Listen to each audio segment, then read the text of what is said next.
Welcome to James Clemens High School football. We'll be back with the Jets pregame show right after this. Ridgeline Construction knows how important home is to you. We want the process to be one in which you have complete trust and understanding in the services we provide. I'm quite impressed with the amount of guys that can come in and get that all done in really one day. They're going to do exactly what needs to be done for your house. It's time to trust Ridgeline Construction with your biggest investment. You won't regret it, and that's a promise from our family to yours. Ridgeline Construction. Call 325-1345 or visit ridgelineconstructionhsv.com. Bankston Motorhomes, with locations in Alabama and Tennessee, carries an extensive inventory of motorhomes, including Class A diesel, Class A, Class B, and Class C motorhomes, fifth wheels, travel trailers, toy haulers, and tent campers from manufacturers like Tiffin Motorhomes, Fleetwood, Forest River, and many more. Bankston Motorhomes also has an experienced service department to help you with any service work or parts or accessories you need. Bankston Motorhomes, Huntsville, Florence, Albertville, Ardmore, and Nashville, helping families like yours build memories for over 40 years. Call 1-800-624-2899 or visit them online at bankstonmotorhomes.com. Hey guys, this is Joanna with CEI Bookstore and Truth Publications. I'd like to personally invite you to our storefront. While you're here, you'll find a variety of Bibles, children's gift items, trustworthy study materials, and more. Come check out our children's section. It's filled with Bible stories, picture books, games, toys, and a growing selection of homeschool materials. Here at CEI Bookstore, our goal is to provide you with trustworthy resources to bring you and your family closer to God. Stop by, and our friendly staff will be happy to help you find material that fits you and your family's needs. CEI Bookstore and Truth Publications. Taking his hand, helping each other home. North Alabama Gas District has provided safe, reliable, and economical natural gas service to Madison and surrounding areas of Limestone County for over 40 years. However, accidents and leaks do sometimes occur. If you smell odors similar to rotten eggs or notice other possible signs of a gas leak, such as a fire or explosion, a blowing or hissing sound, or blowing dust or bubbling water, leave the area immediately, avoid ignition sources, warn others, and from a safe location, contact us immediately at 256-772-0227. And remember to call 811 before you dig. North Alabama Gas District, we take safety seriously. Davis & Cole LLP in Athens has served the area assisting individuals and businesses with bookkeeping, tax preparation and filing, and routine accounting. Davis & Cole LLP, 105 South Marion Street in Athens. Call 232-9994. Davis & Cole LLP. Mellow, a state of mind, a culture, a way of being, and the philosophy behind Mellow Mushroom Pizza Bakers. Since 1974, their mission has been to provide delicious food in a fun and creative environment. The originators of hand-tossed, stone-baked classic Southern pizza, Mellow Mushroom makes their pies with high-quality, fresh ingredients to elevate the dining experience. So mellow out at Mellow Mushroom, a higher order of pizza in Huntsville at 470 Providence, Maine, and 2230 Cecil Ashburn in Jones Valley. When Keith and Amy Richards went on a Greek vacation in 1997, their goal was to create savory foods from simple ingredients. Thus, Tzatziki's Mediterranean Cafe was born with their healthy spin on traditional Greek food in the form of salads, gyros, sandwiches, and soups. Tzatziki's Mediterranean Cafe, located at 105 Brookridge Drive, Suite A, just off Highway 72 in Madison. Open Monday through Sunday, 10:30 a.m. till 9 p.m. Call 724-6554 or visit them online at tzatziki'scafe.com. Tzatziki's Mediterranean Cafe. Originality is our nationality. The next time you need a pharmacy, one call to Athens Creekside Drugs, Salem Pharmacy, or Florence Express Pharmacy will fill the bill. All three locations are committed to providing you the best services a pharmacy can offer, with the emphasis on quality, value, and service. Whether your needs are simple or complex in nature, either location can provide solutions that deliver results. They pride themselves on being a company where customer service means timeliness, quality service, and a friendly attitude. Athens Creekside Drugs at 605 Highway 31 South, Salem Pharmacy at 28730 Highway 99, and Florence Express Pharmacy on Mall Road in Florence. One of the worst feelings you can have is that of being stranded. Well, BT's Towing, Tire, and Truck Repair makes that a thing of the past, with 24/7 towing services and roadside assistance in the northern Alabama and southern Tennessee areas. But that's not all. They also offer truck and trailer repair, mobile welding, brake service and repair, new and used tires, and other major and minor repairs. Their name says it all. BT's Towing, Tire, and Truck Repair. For 24/7 response, call 497-8234. That's 497-8234. BT's Towing, Tire, and Truck Repair. Whether you're in the market for residential or commercial property or looking to sell your current home, land, or building, make your first call to the Phillips team at Alabama Real Estate Solutions. Paula and James can help you with everything you need, whether you're buying or selling. Call Paula at 777-4916 or James at 656-2370. You can also see their listings online at alrealsolutions.com. Look for them on Facebook, too. The Phillips team at Alabama Real Estate Solutions. Real solutions for real estate. Hey, this is Jim from Lawler's Barbecue. A lot of you folks out there keep asking where we cook our barbecue because you don't see pits and smoke. Well, guess what? You never will because we cook it in Lewisburg, Tennessee at our USDA facility so that we can maintain consistency and quality. So no matter which store you come to, you get the same great taste. Philip's been cooking barbecue since 1978, and I promise you, he's got the hang of it. He's been doing it so long, he doesn't want to be cremated. He's asked to be slowly smoked over glowing hickory coals. So come try some Lawler's Barbecue at any of our 7 locations today. Lawler's Barbecue, cook slow, served fast. If you'd like to download a copy of this game or hear it again on demand, go to pasnetwork.net. You can find this game and previous games under the Archives tab. That's pasnetwork.net. Play action sports. Good evening, everyone, and welcome to tonight's football game. James Clemens High School football right here on Play Action Sports. We are at Madison City Schools Stadium for tonight's matchup between the visiting Florence Falcons and your James Clemens Jets. Once again, good evening, everyone. I'm Kirk Pierce. Alongside me, Todd Tomerlin is our color commentator and our producer, Mr. Tim Lambert. And Todd, this is, while a familiar foe for the James Clemens Jets, it's even more familiar with who's on the opposing sidelines with the Florence Falcons. Coach Wade Waldrop, former James Clemens head coach. This is his first year now with the Florence Falcons, and it's got to feel really odd for him to be standing on the opposite sideline. Absolutely. I mean, he would sit on the opposite sideline sometimes in this game when they played Bob Jones and had that, when he was coaching James Clemens, and Bob Jones had the home field during those times. But yeah, this has got to be a different feeling for him. Yeah. He coached here for 10 years? Yeah. No, 8 seasons. Yeah, very successful. Very successful. I think, in my opinion, Coach Waldrop was able to bring James Clemens to where they are today and kind of set this tone up for a team this year that is starting the season at 6-0. Yeah, absolutely. And you're so right. I mean, James Clemens was going in the right direction, but then when he took over for Coach Wolf, and he just seemed to go to a different level. And, I mean, he had a great staff surrounding him. He was able to get some really good athletes from them hallways to come out and buy into what it is he was wanting to do.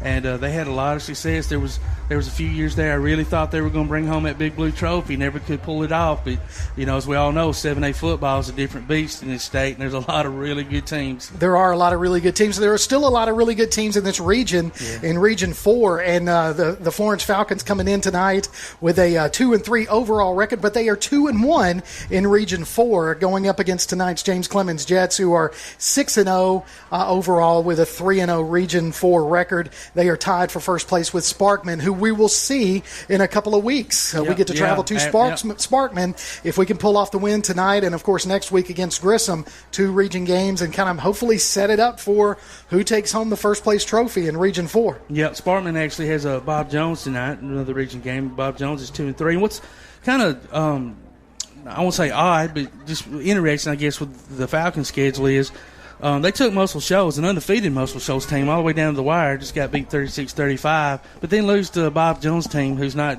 having really that very much success this year.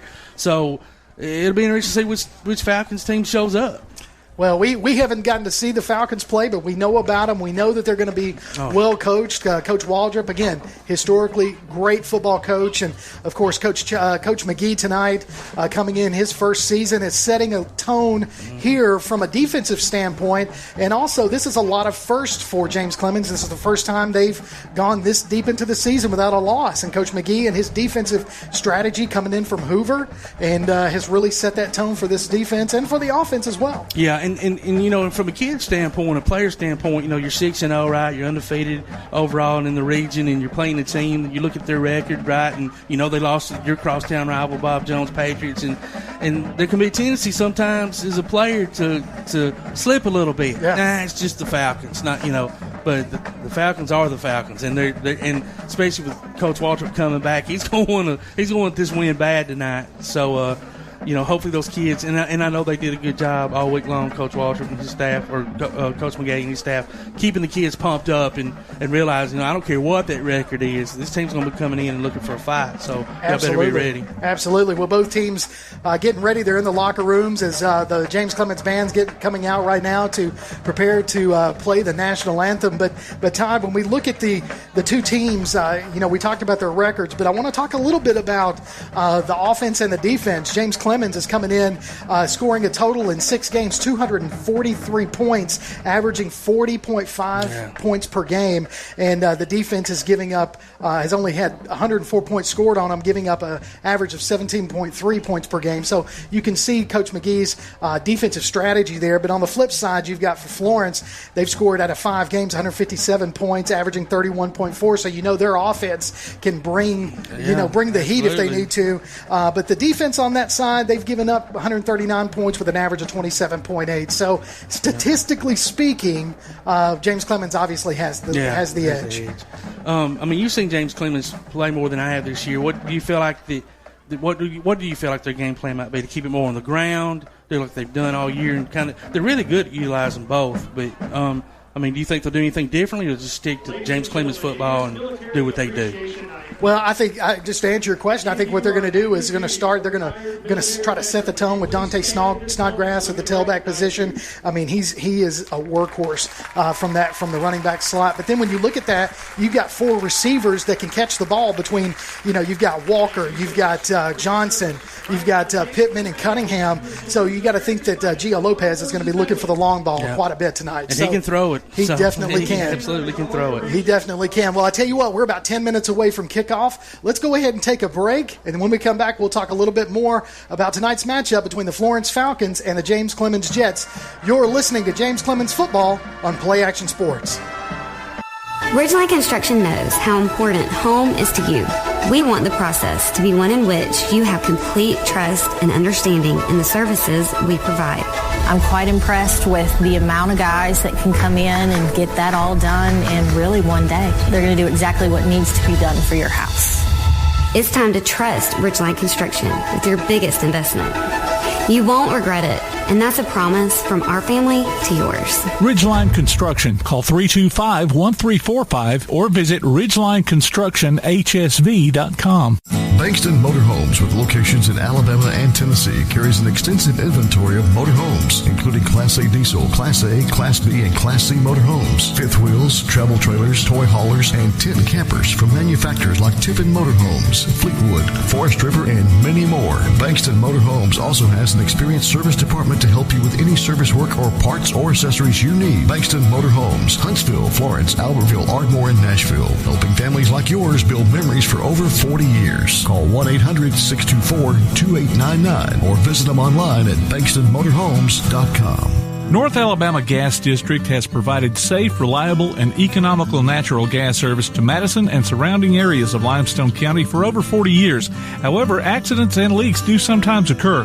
If you smell odors similar to rotten eggs or notice other possible signs of a gas leak, such as a fire or explosion, a blowing or hissing sound, or blowing dust or bubbling water, leave the area immediately, avoid ignition sources, warn others, and from a safe location, contact us immediately at 256 866-772-0227. And remember to call 811 before you dig. North Alabama Gas District, we take safety seriously. Attention all you James Clemens football fans out there. Play Action Sports and Taziki's Mediterranean Cafe are teaming up to bring you Time Out with Taziki's. Listen to James Clemens football from Play Action Sports, and during the first time out of every game, we'll announce the winner of a chicken dinner for 4 from Taziki's Mediterranean Cafe in Madison. Just go to pasnetwork.net, enter your name, and you may be our next winner. Time Out with Taziki's from Taziki's Mediterranean Cafe and Play Action Sports. Welcome back to James Clemens Football right here on Play Action Sports. Kirk Pierce, Todd Tomerlin, and our producer, Mr. Tim Lambert. Todd, we were talking about before the break is the James Clemens band's out there doing an ode to the military, ode to the armed forces tonight. It's Armed Forces Night here in Madison City School Stadium. But we talked a little bit about the offense before for James Clemens. But tonight, I want to focus a little. I'm a defensive guy. Love defense. And, looking at the James Clemens defense, again, only giving up an average of a little over 17 points per game. Some of the games have been really high scoring, but the shutout in the first part of the season when they went down to Mobile and played Murphy really helped. But anchoring that defensive line is Darren Verhage from number 99. He's that senior, and every time we come here, we're calling his name out on tackles. Have for years. I mean, he's a beast. Takes up space, quick off the ball, and will hit you in the mouth. And I can't wait to see him play. Well, what we'll do right now is we're gonna listen in as the James Clemens Jets marching band plays our national anthem. We'll be presenting our U.S. colors tonight. Carrying the American flag and commanding the color guard is Cadet First Lieutenant Elijah Kiefer. Left guard is Cadet First Sergeant Riley Skillen. Carrying the state flag is Cadet First Lieutenant Samuel Courtney. The right guard is Cadet Second Lieutenant Cameron Baker. Our national anthem and color guard presentation is presented by Jerry Burrell and Guardian Real Estate.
That's the James Clemens Jets marching band bringing us tonight's national anthem. And Todd, I tell you, man, one of my favorite things that the band does is the halftime show. They play Ode to Journey. And so, man, they bring one of my favorite. I'm a big Journey fan, so they bring that out, and it's just they do such a fantastic job. Now, you can go online and you can go online to pasnetwork.net, enter your name for Timeout with Taziki's, and listen to it during the first timeout of each James Clemens game as we announce the winner of a chicken dinner for 4 from Taziki's Mediterranean Cafe just off of Highway 72 in Madison. Now, Todd, we were talking a little bit about the defense before the national anthem, and we were talking about that defensive line, Darren Verhage. He's also got Andrew Millar and Ryan Williams there helping him anchor, and that is a big defensive line James Clemens has. But another part of the defense that we can't overlook is the secondary, and you've got Cameron Barnett, who is a 5'10 senior, and he's kind of been a ball hog this year on the defensive side. But another name that we cannot overlook is number 10 Jamal Mayers, who is a junior, and last year was an easy all-state selection. He had 7 interceptions during the 2020 season, and he is picking up where he left off last year. Yeah. I mean, high school level, 7 interceptions in a career is a wonderful stat. So 7 in a season is certainly unbelievable. Yeah, I mean, so the defense is just that's definitely one thing that I've been very much impressed with from this James Clemens defensive team this year.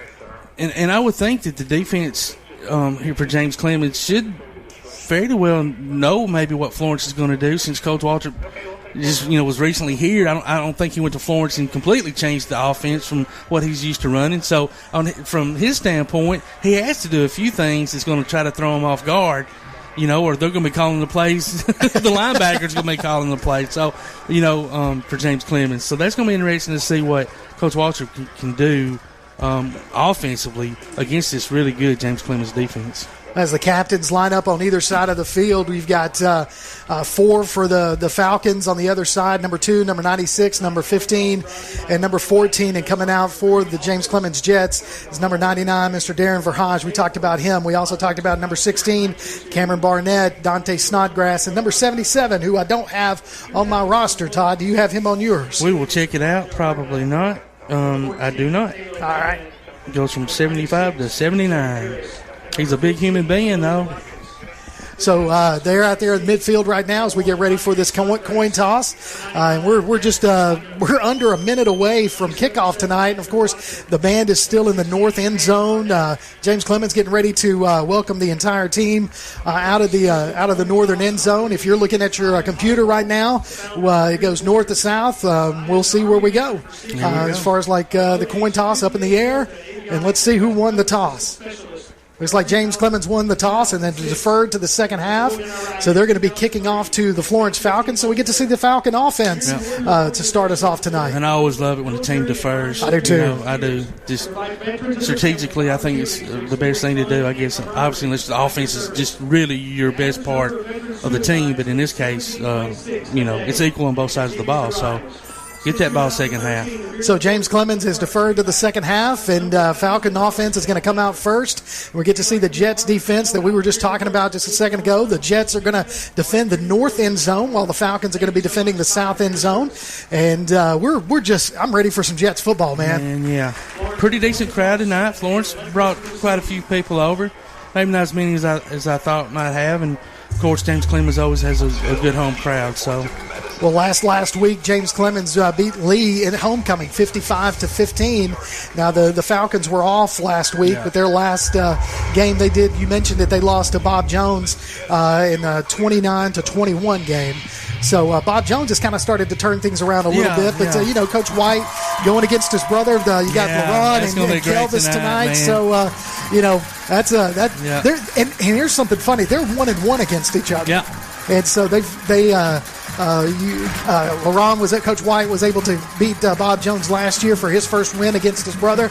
But Kelvis White, his one victory against LeRon was when he was coaching at May Jemison. That's right. So I'm sure Mom and Dad are got their maybe a Bob Jones shirt with a Sportman hat or what. I don't know how that works, but they got to split the love down equally between the two. Absolutely. Your Jets come out tonight. They are all blue, all navy blue tonight. They are navy blue jerseys, navy blue pants, white numerals, navy blue helmets trimmed in that light blue that we like, and it's one of my favorite colors. And then, of course, the visiting Florence Falcons, white pants trimmed in blue, and then you've got white jerseys trimmed in blue numerals with blue helmets as well.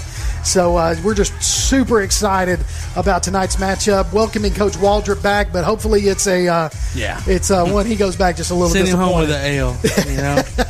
And this kind of sets it up for the matchup. Of course, the next 3 games for James Clemens are regional games. After tonight's ball game, they'll play Grissom at Grissom. Then we go to Sparkman, and then we finish the season off here at home against Albertville before hopefully we get into the playoffs.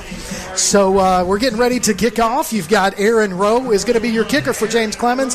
And Todd, I'm going to go ahead and make a prediction. Mr. Aaron Rowe kicks it into the end zone. Well, that's an easy prediction.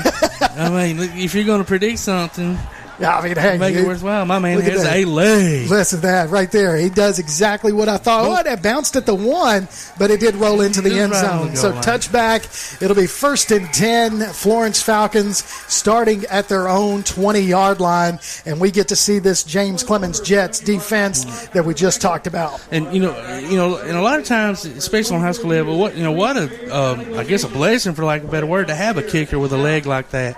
It makes a huge difference. Field goals and extra points is one thing, but being able to kick that ball deep and set up for no return, that's a big deal. So you've got number 14. He is the quarterback for the Falcons in shotgun. Got 2 splits to the far side, 1 to the near side. He's got a tailback to his left. He's going to hand it off to number 9 around the far side. And the far side, he's got a hole. He crosses the 30. He's still on his feet past the 40. One man to beat. He's pushed out of bounds by number 7 for James Clemens. That is Keenan Hill. But big run there by number 9 for the Falcons, Jalen Simpson. I mean, just a little simple play, just a little rub off the right guard between the tackle, and turns out into a huge gain. Bad mistackling a couple times by the Jets. So not the way we wanted to open up this game by any stretch. The quarterback for Florence is Caleb Mahan, and he's got 2 splits to the far side and 1 to the near. Puts a man in motion coming up underneath. It's going to be a handoff right up the middle, and we just talked about Verhage. He hits him first for no gain. Number 99 from his defensive line position was the first man to meet the tailback. Yeah, he did a good job, and then number 36, Garen Bell, kind of came in and sealed the deal there, but good job to meet him there at the line of scrimmage. So that's going to bring up 2nd down and 10 for the Falcons from the James Clemens 41-yard line. We're just getting started. This is the first possession of the ball game for either team, and big run there to start it off by the Falcons. 2nd and 10. Shotgun snap to the quarterback. He's going to keep it himself. Cut it across the middle, past the 30. He's got some wheels, folks, to the 10. Pushed out of bounds at about the 2-yard line goes the quarterback, Mahan, and it's going to be 1st and goal, Falcons from the 2. I don't even know what to say, Kirk. I mean, wow. 2 just simple, nothing up the gut type plays turn into huge yardage. So we talked about that strong defensive line right there, and so far they've been exposed in the first part of this ball game. Missed tackling at the line of scrimmage and in the secondary. So there seems to be some discussion on the field as to whether or not he got in the end zone, but no. They're going to mark him. They're going to say he got in the end zone. Well, they must not be using replay here. I don't know. I mean, I was looking at it through the binoculars. It looked like he went on about the half-yard line. So that's going to be a 20. Actually, that's going to be a 42-yard touchdown run by Mahan for the Falcons to put them on top right now. Didn't even take a minute. Didn't even take a minute. So you got your extra point kicker waiting on the snap. There it is. It's down. It's up. And it is through the uprights with 11:01 left to play in the first quarter. Florence strikes first, 7-0 over James Clemens. You're listening to James Clemens Football on Play Action Sports. Ridgeline Construction knows how important home is to you. We want the process to be one in which you have complete trust and understanding in the services we provide.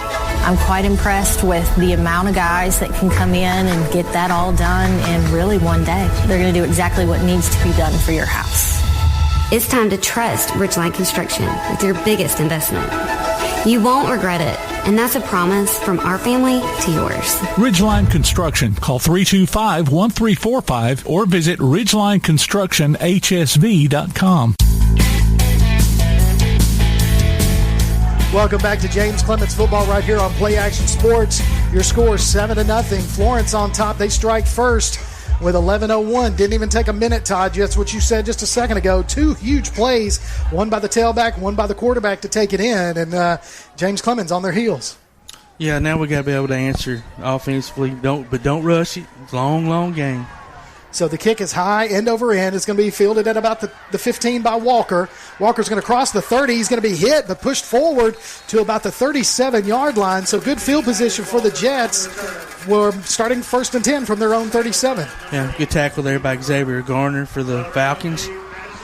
Decent field position. So, like I said, no rush. Just line up and take your time and just put some points on the board. So here we go. We talked about him earlier. You got Dante Snodgrass coming in at tailback for the Jets. the junior running back, and you've also got the junior quarterback, Mr. Gio Lopez. He's got 2 splits to the far side, 2 to the near side. Shotgun formation. 1st and 10 from their own 37-yard line. They're going to hand it off to Snodgrass. He's going to be hit at the line of scrimmage and dropped for no gain. Boy, he was hit hard right there from the cornerback position for Florence. He was hit hard and quick. Xavier Garner, the man that made the tackle on the kickoff, was the first one to initiate contact, and then number 91, Freeman, came in. So it brings up 2nd and 10 for the Jets from their own 37-yard line, and got to get some movement, guys. Got to get some movement. Lopez in the shotgun. He's got trips to the far side, puts Walker in motion. He's got Snodgrass to his left. He's going to roll to the left side. He's going to hit Walker right there on a quick pass, and he's going to pick up about 3 yards. It's going to bring up 3rd and 7 as he gets to about the 40-yard line for the Jets. Good tackle there by Noah Toney. Came up from outside linebacker position. So you know that Coach Waldrop knows this team. Like you said, he knows them inside and out, so he knows what they're capable of doing, and he's not want to take any chances, and it looks like the Florence defense came to play as well. He certainly does. Yep. So brings up 3rd and 7, ball spotted at the 40-yard line for the Jets. Lopez shotgun, Snodgrass to his right, trips to the near side, 1 split to the far side, and he's going to drop back to pass. He's got a rush on. It's going to be a screen pass to Snodgrass. Good play right there. He's going to cross the 50 down to about the 40. He's going to be hit, brought out of bounds at about the 31-yard line.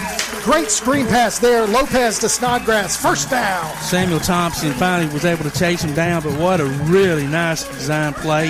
Well executed, wide open, nothing but green grass for yards. We'll see that again. Yeah, absolutely. The guy that made the tackle had to come from the opposite side of the field. Sure did. So Snodgrass had plenty of room to get that first down and plus some. So we're in Falcon territory. 1st and 10 for the Jets from the 31-yard line as Lopez is in shotgun. Snodgrass is right behind. No, Snodgrass is not. He is split to the left. He's puts a man in motion. He's going to hand it off to Cunningham, number 5.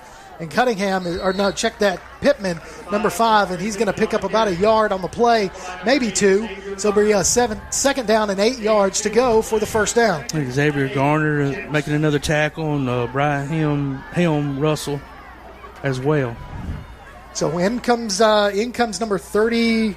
I don't have him on my roster, but that's all right. We've got 2 splits to the near side. That's going to be Walker. And it looks like Cunningham. Also to the right of Lopez is Snodgrass. Lopez looking to throw it. He throws it deep. Pass caught by in and out of the hands. He had it in his hands. Pass was intended for Walker. He caught it at about the 4-yard line, and then the defender came in and just knocked it right out of his hands. Kel Clardy, number 20, did a really good job. He had that ball. He certainly did, and it was going to be a catch, and he just knocked it out of his hands right at the last minute. Nice placement there by Lopez to Walker. Perfect throw. Perfect throw. And not the receiver's fault, just a really good defensive play to break it up, Yep. So 3rd down, 8. Got to get to the 21, a little past the 21-yard line for a first down. So the Jets line up with trips to the far side. We're going to do splits to the near side. We're going to have Snodgrass and Walker closest to us. Lopez back there by himself in shotgun. Puts Snodgrass in motion. He comes up to the right of Lopez. Takes the snap, drops back. It's going to be another screen pass to Snodgrass. Snodgrass going to weave and bobble his way through, past the 20, brought down at about the 15-yard line for a first down. The way he was just weaving and weaving through that, weevil and wobble. I don't know. The way he was going and through he did those. Finally fall down, but Samuel Thompson saved that touchdown for the Florence Falcons. Samuel finally dragged him out, but another big 3rd down play. So 2 screen passes to Snodgrass, gets his first downs, and great calls there by Coach McGee and his offensive team. Yep, it works once, go back to it, make them stop it. Absolutely. So you got trips again to the far side. You've got Walker. You've got, you got Johnson, and you've also got Pittman to the far side. Snodgrass directly behind Lopez. Lopez telling Snodgrass which way he's going to go. I saw it. Going to fake the handoff. He's going to throw it wide open. Too high. Pass intent. He actually had Johnson and Walker wide open. Walker was at the 5-yard line, and Johnson was in the end zone, and he overthrew both of them. I think it was almost like he saw both were open. And he's like, I don't know which one. He got his arm back right there and thought, I don't know what to do. Yeah, he had them both. There was only one defender, and the defender was split between the two. If he could have dropped it to Tyreek Walker, he'd have walked in the end zone, I believe. Absolutely. So 2nd and 10 from the, let's see, where are we at? The 13-yard line. So, 2nd and 10 from the 13 for the Jets. Lopez, shotgun. Takes the snap, going to fake the handoff. He's going to fire it across the middle. Wow. Pass is caught by number 5. That is Pittman. Kamari Pittman with the slant across the middle. What a rocket shot from Lopez to Pittman. Absolute rocket, and that is big boy football. Because I tell you what, it takes a brave man to go across the middle like that. Knowing, especially that close to the end zone, you're going to get popped, and he did. And great job holding on to the football. Man, he did. Boy, he went across when those linebackers knee hit it, rolled off of him, and dove into the end zone for James Clemens Jets touchdown. So Rowe lines up to kick the extra point to tie this ball game up with 8:06 left to play in the first quarter. Here comes the snap. There it is. It's down. It's up. And it looks good from here. Yes, it is. We're all knotted up at 7 with 8:06 in the first quarter. You're listening to James Clemens Football on Play Action Sports. Bankston Motorhomes, with locations in Alabama and Tennessee, carries an extensive inventory of motorhomes, including Class A diesel, Class A, Class B, and Class C motorhomes, fifth wheels, travel trailers, toy haulers, and tent campers from manufacturers like Tiffin Motorhomes, Fleetwood, Forest River, and many more. Bankston Motorhomes also has an experienced service department to help you with any service work or parts or accessories you need. Bankston Motorhomes, Huntsville, Florence, Albertville, Ardmore, and Nashville. Helping families like yours build memories for over 40 years. Call 1-800-624-2899 or visit them online at bankstonmotorhomes.com. Welcome back to James Clemens Football right here on Play Action Sports. Just to recap really quick, James Clemens drives the ball down and then puts some points on the board. Lopez to Pittman for a 13-yard touchdown reception. We're tied up at 7. Florence and James Clemens. James Clemens kicking off high, end-over-end kick. And Rowe is going to kick it into the end zone again, and it's going to be Florence Falcons ball, 1st and 10 from their own 20. Let's see if the defense can come back out here and say, hey, enough of this. Yeah, exactly. They've had plenty of time to rest and regroup and get a little sip of Gatorade and collect their thoughts. So let's see if they've done any of that. So just remember, we've got the timeout with Taziki's. We'll announce that during our first timeout tonight. We'll let you know who that is. But right now you got the Florence Falcons coming out for 1st and 10 from their own 20. So it's Caleb Mahan. He scored the first touchdown for the Falcons. Puts a man in motion. He's going to fake the handoff to the man in motion. Going to hand it off to the number 9 again. That is Simpson, Jalen Simpson. And he's going to fall forward for about 2 yards on the play. Yeah, good job there by it. See, it was I don't have 36 on my roster. Whoever 36 is. Yeah, I got him. Garen Bell. Garen Bell from the linebacker position. Okay. So you've got 2nd and, they're saying he picked up 3, so 2nd and 7. Ball spotted at the 23-yard line. Drop back to pass. He's going to throw it to the man on the far side. He just shakes a tackle and is ridden out of bounds at about the 41-yard line is where they're going to mark him. He was well covered, but they hit him short of the first down, shrugged that tackler off, and then went in and picked up the first down. There's too much arm reaching, grabbing, and not enough putting the pads on somebody and popping them.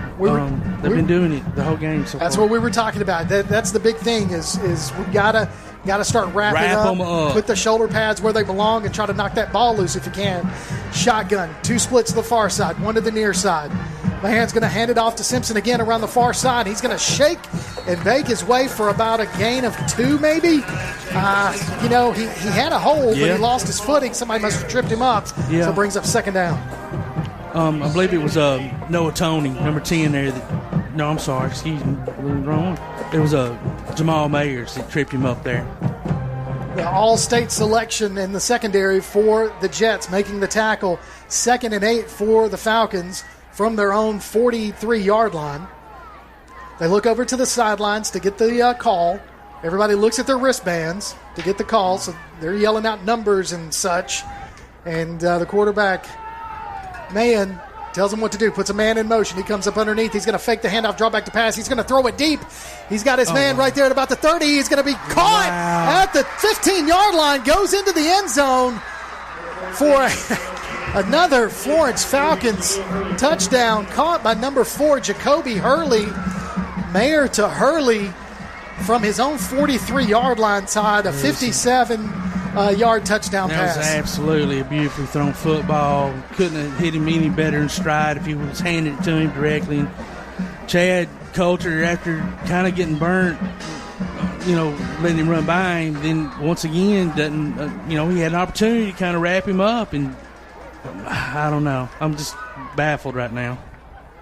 With 6:15 left to play in the first quarter, the Falcons are taking a big lead. The kick is up for the extra point, and it looks good, so that is it. With 6:15 left to play in the first quarter, Florence comes back and scores again, so it's all offense, 14-7. Florence on top of James Clemens. You're listening to James Clemens Football right here on Play Action Sports. North Alabama Gas District has provided safe, reliable, and economical natural gas service to Madison and surrounding areas of Limestone County for over 40 years. However, accidents and leaks do sometimes occur. If you smell odors similar to rotten eggs or notice other possible signs of a gas leak, such as a fire or explosion, a blowing or hissing sound, or blowing dust or bubbling water, leave the area immediately, avoid ignition sources, warn others, and from a safe location, contact us immediately at 256-772-0227. And remember to call 811 before you dig. North Alabama Gas District, we take safety seriously. Welcome back to James Clemens Football right here on Play Action Sports. Your score, Florence on top of James Clemens. 6:15 left to play in the first quarter, and they're up 14-7 right now, Todd. It's been 2 drives for Florence, 2 touchdowns. 1 drive for James Clemens, 1 touchdown. And shockingly easy. That's the thing. And James Clemens is not making it hard right now for the Falcons. I mean, the Falcons have 160 yards of total offense right now in 2 possessions. Yeah, I mean, it's crazy. So the kick is a high end-over-end kick, fair caught at about the 22-yard line. So the Jets are going to be 1st and 10 from their own 22. Let's see if Coach McGee's got something in play for the Jets to drive down. Yeah, and I mean, and coming from the player, the kid standpoint, it's one of these deals where, if the defense can't get it together, it's going to put a lot of pressure on this offense. They're going to feel like they've got to score every time, and you can make mistakes when you feel that way. Bad thrown ball here, maybe trying to get that extra yard you fumble, just things like that. So we need to get a stop, but first we need to put some points on the board. 2 splits to the near side. It's going to hand it off to the first man through. That's number 6 for the Jets, Ballard, with a nice pickup of about 8 yards on the play. It's going to bring up, 7 yards on the play. It's going to bring up 2nd down and 3. Ballard with a good run. Yeah. Quick snap. Going to give it to Ballard again up the middle, and he's going to get the first down, but we got a penalty flag right there at the end. Maybe that was a face. Maybe that was a face mask. It almost has to be as late as it came in. I didn't see it, but we'll take it. Yeah, we'll see what they call. So I'm saying, it's going to be holding against the Jets. That was a weird time to drop a flag on a holding call. The player was already laying on the ground. Yeah, I don't know where he got that, but that negates Ballard's first down run. So we're going to bring that back and replay 2nd down. So it's going to be 2nd down and 9 to go for the Jets. Yeah, it hurts, especially on their end of the field. Had a little momentum going there. So 2nd and 9 for the Jets. We got trips to the near side. On the near side, you got Walker closest to us. You got Kobe Johnson in the middle. And then you've got number 5. That's Kamari Pittman. Lopez is going to hand it off to Ballard again. Ballard broke through. Gets to the 30, falls forward to about the 32-yard line. Let's see if they give him the first down where they spot that ball. They are. They're going to give it 1st and 10, James Clemens. Skyler triplet. Probably saved a touchdown. Tricked him up there at the end. He could still be running right now if he hadn't grabbed around that ankle. I was looking on the sidelines for Snodgrass to make sure he wasn't in the 10. I see him over there to the left, so he is good to go. So it's going to be a pass out here to Pittman. Pittman's going to ring around the end. It looked like a face mask. Yep, they called it. He gets down to the 45-yard line for another James Clemens Jets first down. But there was also a face mask on the play, so we'll see what they do. Yep, Will Coxing on the tackle. But hopefully there was a face mask. Yeah, I saw it, and as soon as I said it, the official pulled something out of his back pocket. It looked like some laundry, and that's what it is. So 1st and 10 for the Jets. just, what do they call it, incidental, I guess? They only moved it 5 yards. I guess so. Do they have it in high school football? Or they do it, no, they do it from the spot of the foul. Oh, okay, that's right. Yeah. So it was further back. Yeah. So that's going to be first and 10, yeah. It's not added on to the end of the run. Okay. Yeah, so you got first and 10 from the 50-yard line, straight up.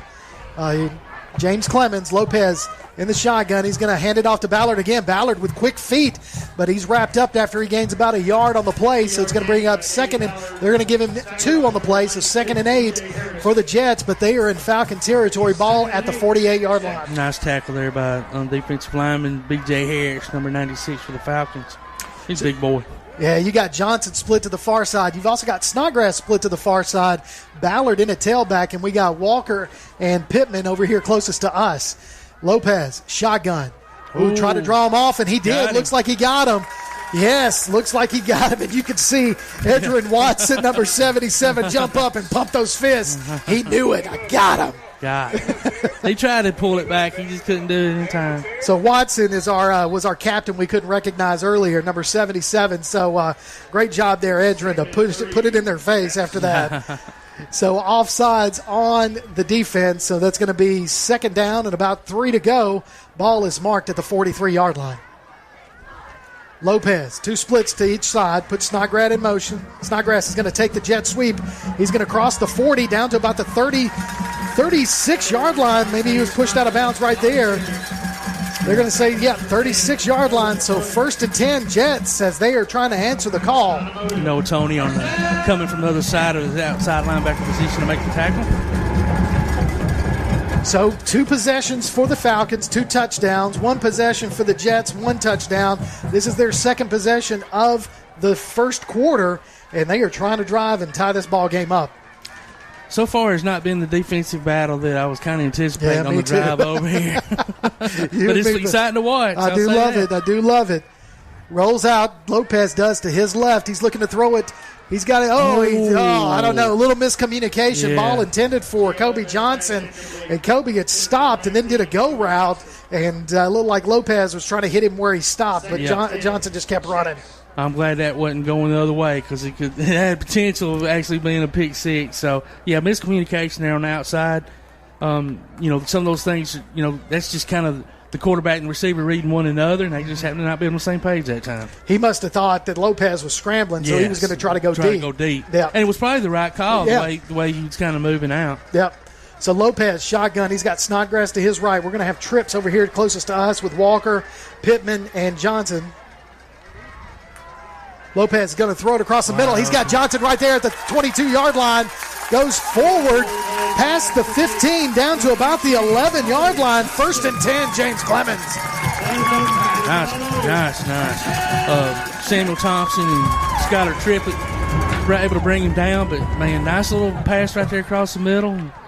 Gio can throw that ball. He sure can. He's a southpaw throwing it from the left, and it looks good coming off his hands. It does. So he's got 2 splits far on the outside. He's going to hand it to Snodgrass around the near side. He's at the 10, the 5. Touchdown, James Clemens. Snodgrass from 12 yards out. And we are an extra point shy of tying this ball game up for the 2nd time in the first quarter. Wonderful job by James Clemens' offensive line that time. They sealed that outside, and he was able, after that initial one little bump, just to walk right on in the end zone.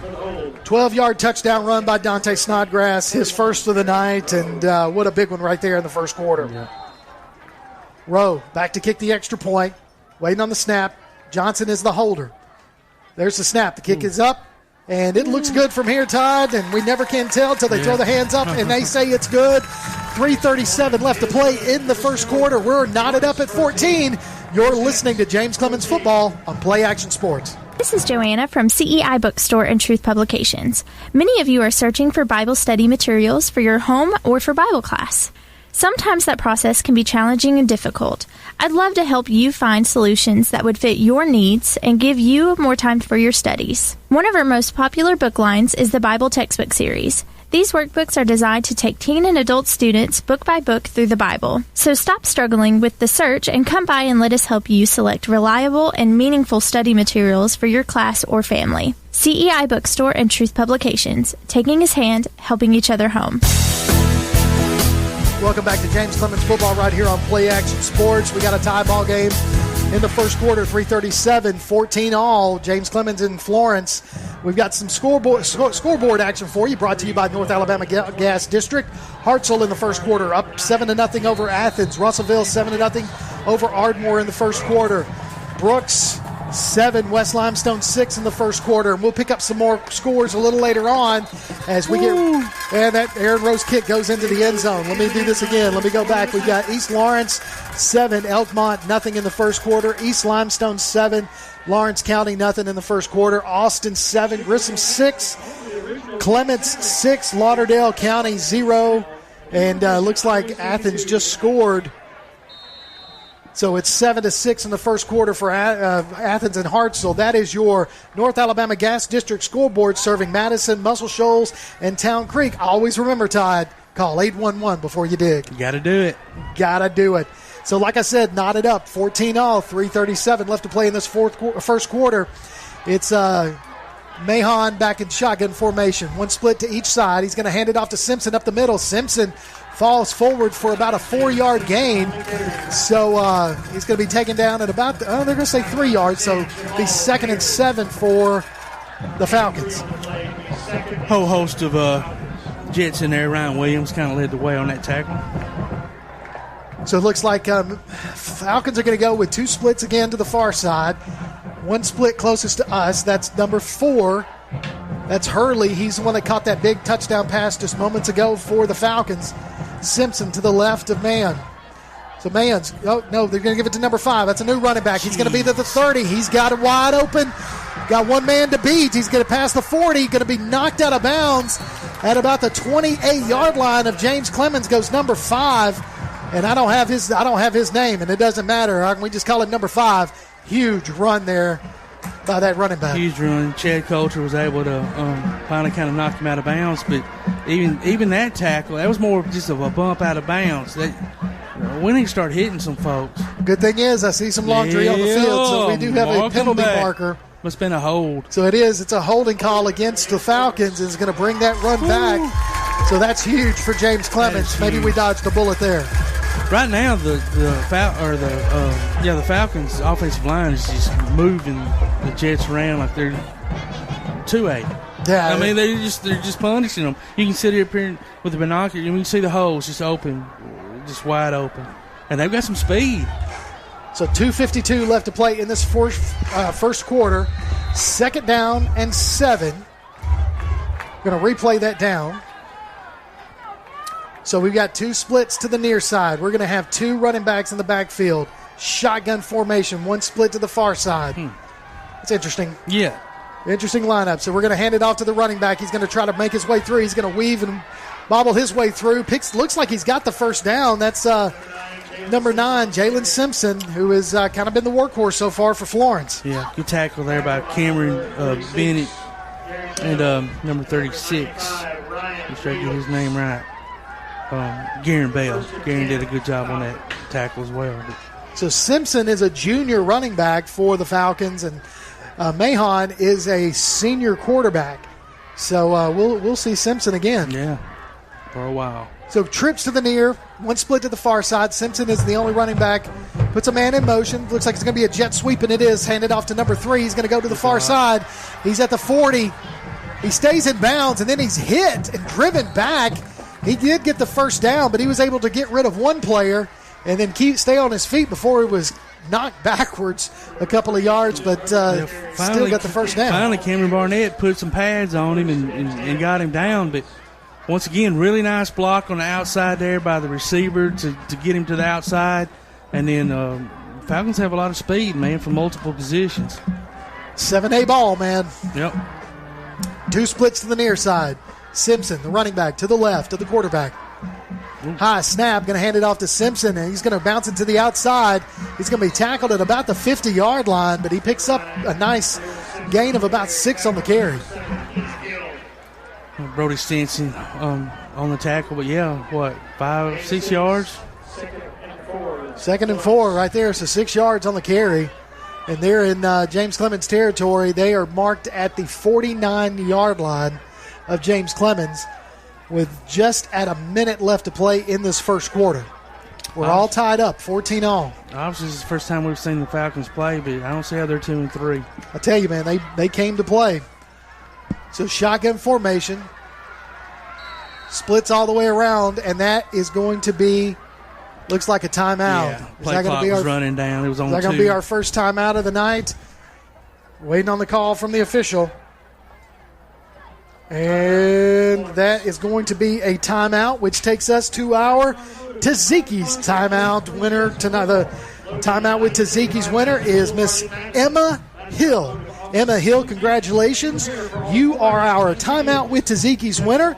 If you want to register to win a timeout with Taziki's, which what we do is you can go online to pasnetwork.net and enter your name for the timeout with Taziki's and listen during the first timeout of each James Clemens game, and we'll announce the winner of a chicken dinner for 4 from Taziki's Mediterranean Cafe just off of Highway 72 in Madison. Timeout with Taziki's winner is Miss Emma Hill. Congratulations, Emma. Go enjoy that chicken on behalf of Taziki's. That's some good eating. That is good eating right there. Yeah, Todd, just kind of looking at what's going on. I mean, both offenses has been able to kind of have their way with the two defenses, and I'm afraid we might be in for an offensive battle tonight. I mean, it's almost, obviously if it stays the way it is, it's going to be the last person or last team to have the ball. Might be good that we deferred to the second half. No kidding. So shotgun formation, 2 splits to the near side, 1 to the far side. Puts a man in motion from the far side. They're going to fake the handoff, hand it off to number 5, and he's going to be brought down short of the first down. Picks up about a yard on the play. It's just going to bring up 3rd and short for the Falcons. Great tackle there by number 45, Jacob Durham, man, fighting off the block and bringing him down. So number 3, Jahil Hurley was the running back. I wonder if he's related to Jacoby Hurley, who caught the touchdown pass. Probably. One's a senior, one's a junior, so they might be brothers. Looks like the Falcons are content just to let the first quarter clock run down to 0. So we are counting down. We're at 5, and I'm not going to do that. Not going to count down. But we're 2 seconds and 1, and that's going to do it for the first quarter action. We're all knotted up right here at Madison City School Stadium. Florence 14, your James Clemens Jets 14. We'll be back in just a moment for second quarter action. You're listening to James Clemens High School football from Play Action Sports. Ridgeline Construction knows how important home is to you. We want the process to be one in which you have complete trust and understanding in the services we provide. I'm quite impressed with the amount of guys that can come in and get that all done in really one day. They're going to do exactly what needs to be done for your house. It's time to trust Ridgeline Construction with your biggest investment. You won't regret it, and that's a promise from our family to yours. Ridgeline Construction. Call 325-1345 or visit ridgelineconstructionhsv.com. Stick around after local high school football coverage this season as we announce our Lawlers Fans of the Week. Just go to pasnetwork.net and register. Then listen during the postgame show of each regular season game as we pick the winner of a $20 Tasty Buck from Lawler's Barbecue. The next fan of the week could be you from Lawler's Barbecue and Play Action Sports.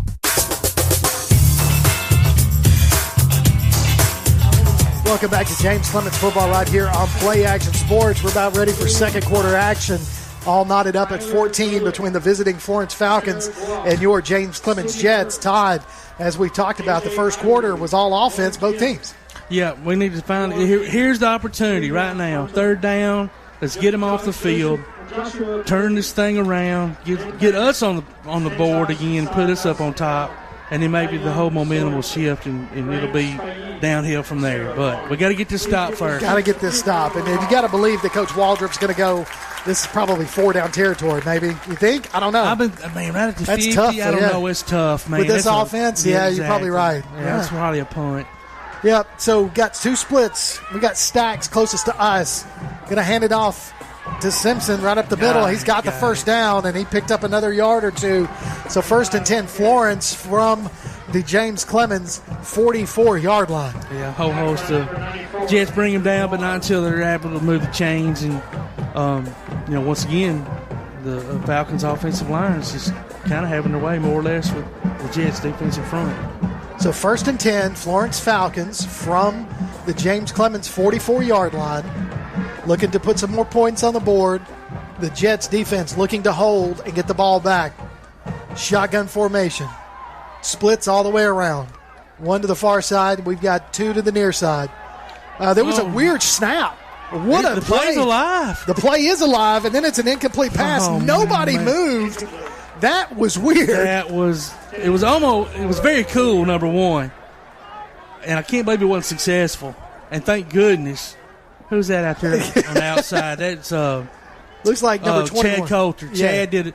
He got burned on that last play, but thank goodness he was paying attention and went down with his man, because that was freaky. I've never seen that. So basically, ladies and gentlemen, what happened was the ball was snapped to the quarterback. Nobody moved except the receiver on the far side, and the quarterback looked at the sidelines, not even on the defense. Nobody moved, and then he threw the ball. So here's a reverse to number 15. Oh, man, he's got wide open room. Passes the 30. He's tripped up at about the 30. The 29-yard line. They're going to mark him down at the 26, 27-yard line. 1st and 10 for the Falcons. Yeah, great job there by Jamal Mayers to grab his ankle enough to trip him up. He still got a good 3 or 4 yards after the initial hit, but there was nothing but green grass. I mean, nobody stayed at home. Nobody stayed at home. Everybody followed the quarterback and the tailback to the near side, and the wide receiver came around for a reverse, and he had nothing but green. So 1st and 10. Florence from the James Clemens 27-yard line. Going to be a handoff to the far side. Going to cross the 25 down to about the 20-yard line. They're going to mark him at about the 21. So it's going to be 2nd down and short for the Falcons. Had Garen Bell and number 45 Jacob Durham on the tackle, but man, every time they touch the ball, they're getting 4 or 5 at minimum. Absolutely. You know my theory. You keep getting 4 and 5 every play. That's right. It only takes 3 downs to get a first down, then you can do it all over again. Yep. I mean, that's not a theory. That's a fact. I'm just saying it. It's your fact. Yeah. So fake quarterback's going to keep it himself and try to go forward to pick up the first down by himself, and I think they're going to mark it down short. So it's going to be 3rd and about 1 for the Falcons from the James Clemens 17, 18-yard line. We know who number 34 for the Falcons, or for the Jets. No, I don't have 34 marked, but we'll find that out. No, that was 36. I don't know. We'll find that out. Good tackle, buddy. Good tackle to number 34. Shotgun splits to the far side, one to the near side. Going to hand it off to the running back. He's going to be met at the line of scrimmage. Verheij is going to hit him first, but he's still going to fall forward for enough to pick up the first down. That was a good run there by the running back. Great run. Cameron Barnett, a couple other Jets in there on the play, but he got just enough what he needed, and it was all effort. Great effort on his part. Verheij met him in the backfield and wasn't able to hold on for the tackle. He had him for a loss, and then the running back was able to snake through and pick up the first down. So 1st and 10, Falcons from the James Clemens 16. There's the snap. He's going to draw back to pass. He's looking to throw it to the end zone. He's got his man, number 3, in the end zone. In and out of the hands. Ooh. Pass intended for number 3, Jahil Hurley, and covered in the end zone. Keenan Hill was back there on coverage, but Keenan didn't break that up. That was just a drop football. It went right in through his hands. I mean, well thrown pass. Threw it only where the receiver could catch it. The receiver just wasn't able to, thank goodness, come down with it. So that brings, after that incomplete pass, 8:58 left to play in the first half. Score tied. Everybody's 14. Florence and James Clemens. However, Florence is at 2nd and 10 from the James Clemens 16-yard line. Quarterback, 2 running backs, 1 on each side. Splits to the far side, 1 to the near side. He's going to hand it off to the second running back through. No, quarterback's going to keep it himself on that read option, Todd, and kept it himself. Looked at the defensive end, liked what he saw, kept it himself, picks up 3 on the carry. Now, Garen Bell on the tackle again. This is kind of an interesting position where they're at on the field. Was it like 3rd and 5? Yeah, it looks like 3rd and 7 is what I'm showing. Okay. Yeah. So 3rd and 7. You got number 14, Caleb Mahon, in the quarterback. He's looking to pass, looking to the end zone, throws a flare out, overthrows the wide open Simpson in the flat. I mean, Simpson catches that. He walks into the end zone. I'm not being ugly, but thank you, Caleb Mahon, for that, because he was walking into that end zone. That was one of those things, Blake Hart as a quarterback, you can't believe your receiver's so open, and I think you just panic, right? It's like, this can't be true. Oh my goodness! I don't know what happened to the coverage there, but it was missed coverage. Simpson came out from the back from his tailback position in the flat. Wow, they're going for it, Dave. Yeah, and I don't blame them. I mean, I don't think field goals win this. I think it's going to be touchdowns. You're right, and they can get a first down on about the 6, so they don't have to score. You got to believe that James Clemens is going to be able to drive down, so that's going to be another timeout. Looks like Florence is going to take their second timeout of the half with 8:17 left to play in the first half. We're all knotted up again, 14-all. James Clemens and Florence. You're listening to James Clemens Jets High School Football right here on Play Action Sports. North Alabama Gas District has provided safe, reliable, and economical natural gas service to Madison and surrounding areas of Limestone County for over 40 years. However, accidents and leaks do sometimes occur. If you smell odors similar to rotten eggs or notice other possible signs of a gas leak, such as a fire or explosion, a blowing or hissing sound, or blowing dust or bubbling water, leave the area immediately, avoid ignition sources, warn others, and from a safe location, contact us immediately at 256-772-0227. And remember to call 811 before you dig. North Alabama Gas District, we take safety seriously. It's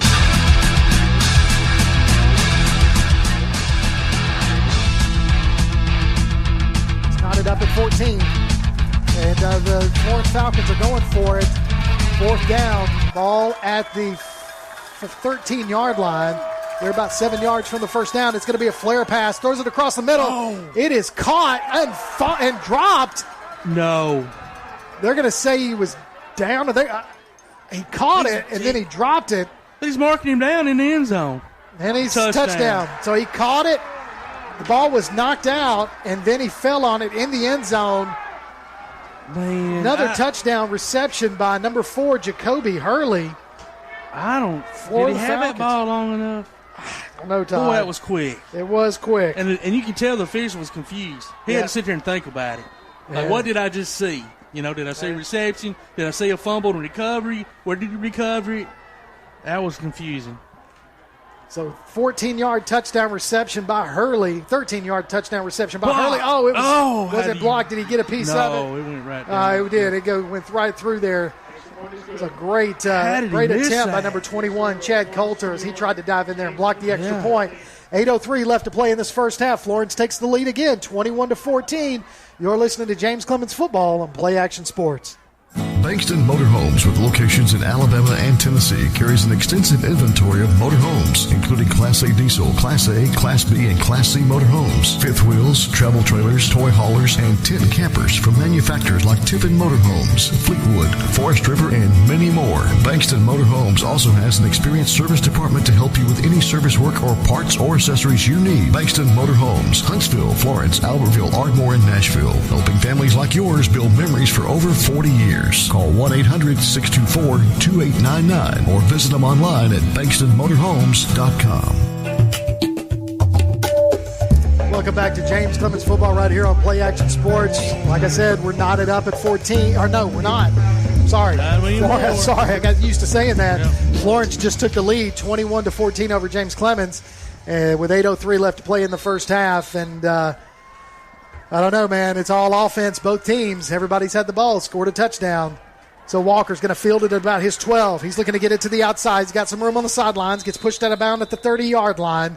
So it's going to be 1st and 10 for the Jets from their own 30-yard line. Is that where they're going to mark it, or are they going to say 29? Jalen Simpson able to corral him, run him out of bounds. So, yeah, it's 1st and 10 from their own 30-yard line. You can listen during the postgame show for the Mellow Mushroom Player of the Game. Our featured Jet tonight will receive a $20 gift card from Mellow Mushroom, and Todd and I will decide who that person is and award them with that $20 gift card from Mellow Mushroom. Todd, well, they better get on the ball if they want to win this Mellow Mushroom card. How about they win the game? Then we'll give them the card. There we go. 1st and 10, Jets from their own 30-yard line. Man in motion, puts trips on the far side. We're going to hand it off to Snodgrass to the near side. He's got a little bit of room. Tries to juke his way out, but falls out of bounds at about the 33-yard line. 3-yard pickup, and then there's a penalty flag. Must have been a little bit of jawing right here on the sidelines. Snodgrass went out of bounds on the Jets sidelines, And the Florence player is still jawing. He's being held back by his brothers in arms. Skylar Triplett, the one that made the initial play. I didn't see him do anything, so he must have said something, like you said, a little jawing. So a 3-yard gain could turn into a nice big gain for the Jets. We'll see what the call is, see if it ends up being offsetting. But I do know that they had to pull that Florence Falcon from the sidelines. Because he was fixing to do a little bit more verbal or physical damage at the rate he was going. Personal foul against the Jets. Yeah, it's going to offset. Personal foul against the Falcons. Those penalties will offset. We get to do that down all over again. Personal foul against the Jets and the Falcons. Penalties offset. Or do we bring up second down? You bring up second down. Yeah, okay, I thought it all. Okay, all right, good call. Yep, you're right. 2nd down and 7. So Snodgrass, after all of that, picked up 3 yards. So 2nd down, 7 to go. Ball at the 33-yard line of James Clemens. Lopez, shotgun. He's got Snodgrass to his right. 2 splits to the far side, 1 to the near. Going to hand it off to Snodgrass. He's trying to find some room up the middle. Falls forward for about a 2-yard pickup. They're going to mark him down at about the 35-yard line, so it'll be 3rd and 5 for the Jets. Brahim Russell. Yeah, that's Brahim. I don't know why I keep on having a hard time with his name, bless his heart. It's dark up here. It is. I'm getting old. Hey, these lights are orange. And also B.J. Harrison there on that tackle. So big 3rd down here, Dave. Huge. Big 3rd down, and this ways to go as well. 6 yards? So the Jets have had the ball twice. This is their 3rd time. They've scored both times. Lopez drops back to pass, looking to throw. He's got his man. Oh, it's going to be pass. That's got to be pass interference. He held him. Yes. Yeah. Pass intended for Terrence Cunningham, and that safety he was holding him. He was holding him the whole way. And, I mean, obviously he didn't know it, but, I mean, he would have never caught that ball. That ball was well overthrown, but he held him so early in his route. The referee didn't have any choice, the official didn't have any choice but to call it. Yeah, so that's going to be huge that keeps that drive alive. Yeah. Because maybe Lopez saw something there. He may very well have, and that's why he chunked it, yeah. Because he does. I mean, he started mauling him about, 15, 20 yards out of his route and kept on for another 10 past him. And I guess he knew he was beat and just figured, I'd rather get a penalty than give up a touchdown. I don't know. And the thing is Lopez had some room that if he wanted to, he could have tucked it and ran with it. I was looking at all that green in front of him, and I thought, go, but But he made the right call, threw the ball, absolutely. And they got the 1st down. So it'll be 1st and 10. James Clemens from the 50-yard line on this side of the 50 on their side. So Lopez is going to take the snap, and it's going to be a reverse. Go. Reverse to Pittman. Kamari Pittman trying to bounce it to the outside. Cuts it across the middle. Man falls down. He's still on his feet past the 35 down to about the 33-yard line. Huge run there by Kamari Pittman. Absolutely wonderful block by number 15, Tyreek Walker out there on the outside. That's what allowed him to be able to make that cut and turn back in. But I tell you what, he started jawing a little bit there on that sideline to the opposing player. So he needs to be careful. You don't want to negate a big play like that by running your mouth. So 1st and 10 after the huge 21-yard run by Kamari Pittman. Ball is at the 34-yard line. 1st and 10. Lopez rolling to his left side. Ooh. Pass intended for Kobe Johnson just out of his reach. It's going to bring up 2nd and 10 with 6:27 to go in this first half. Skylar Triplett out there in coverage did a pretty good job. It wasn't if he had caught it, he was going down pretty quick because he was there. But man, I love to see receivers block. I love to see that kind of stuff, because they don't, they're not, they don't have to block very often. And so when they do their job on a big play like that, man, I love to see that kind of stuff. Well, these receivers, I mean, they're not small. I mean, I say that. I mean, Cunningham is listed at 5'8", and Pittman's listed at 5'7". Johnson's 5'10", but then you've got Tyreek Walker, who's 6 foot. Yeah. So there's the fake to Snodgrass. Lopez is going to throw it. He's got Johnson right there in the flat, right there at the 15-yard line. Great catch by Kobe Johnson. Great, and even a better throw. I mean, that was really good coverage there by number 20, Kamari Clardy. And Kamari was there, but just, such a well-thrown ball to the outside right there by the sideline, only where his receiver could catch it. That's a bullet. He was a bullet. I mean, it was a tight spiral. So with that catch at the 15-yard line, 1st and 10, James Clemens. So James Clemens looking to answer Florence to score. Florence on top by a touchdown, 21-14. Flare pass out to Cunningham. Cunningham's at the 10, the 5. Tries to find his way forward. They're going to mark him down short of the goal line. They're going to say he went out of bounds at about the 1-yard line. So, wow. Yeah, Samuel Thompson was able to knock him out right there at the 1. I don't know that I've ever called a game where this many points was scored in such a short period. I mean, I tell you, man, it is a lot of offense right here. Handoff to Snodgrass. Snodgrass going to find his way, bull his way, put his head down. He says, "Olé, I'm in the end zone." Touchdown, James Clemens. Great job by the offensive lineman to blow the Falcons backwards and to allow them to run in. And so 3 possessions for both teams and 3 touchdowns by both teams. How about that, Tom? Crazy. So punters can just drink Gatorade and look at pretty girls all night if they want to. Don't worry about it, guys. We don't need you. Dante Snodgrass with his second touchdown run of the night, 1 yard out, and waiting for Aaron Rowe to kick the extra point to tie this thing up, hopefully. So waiting on the snap. There it is. The kick is up.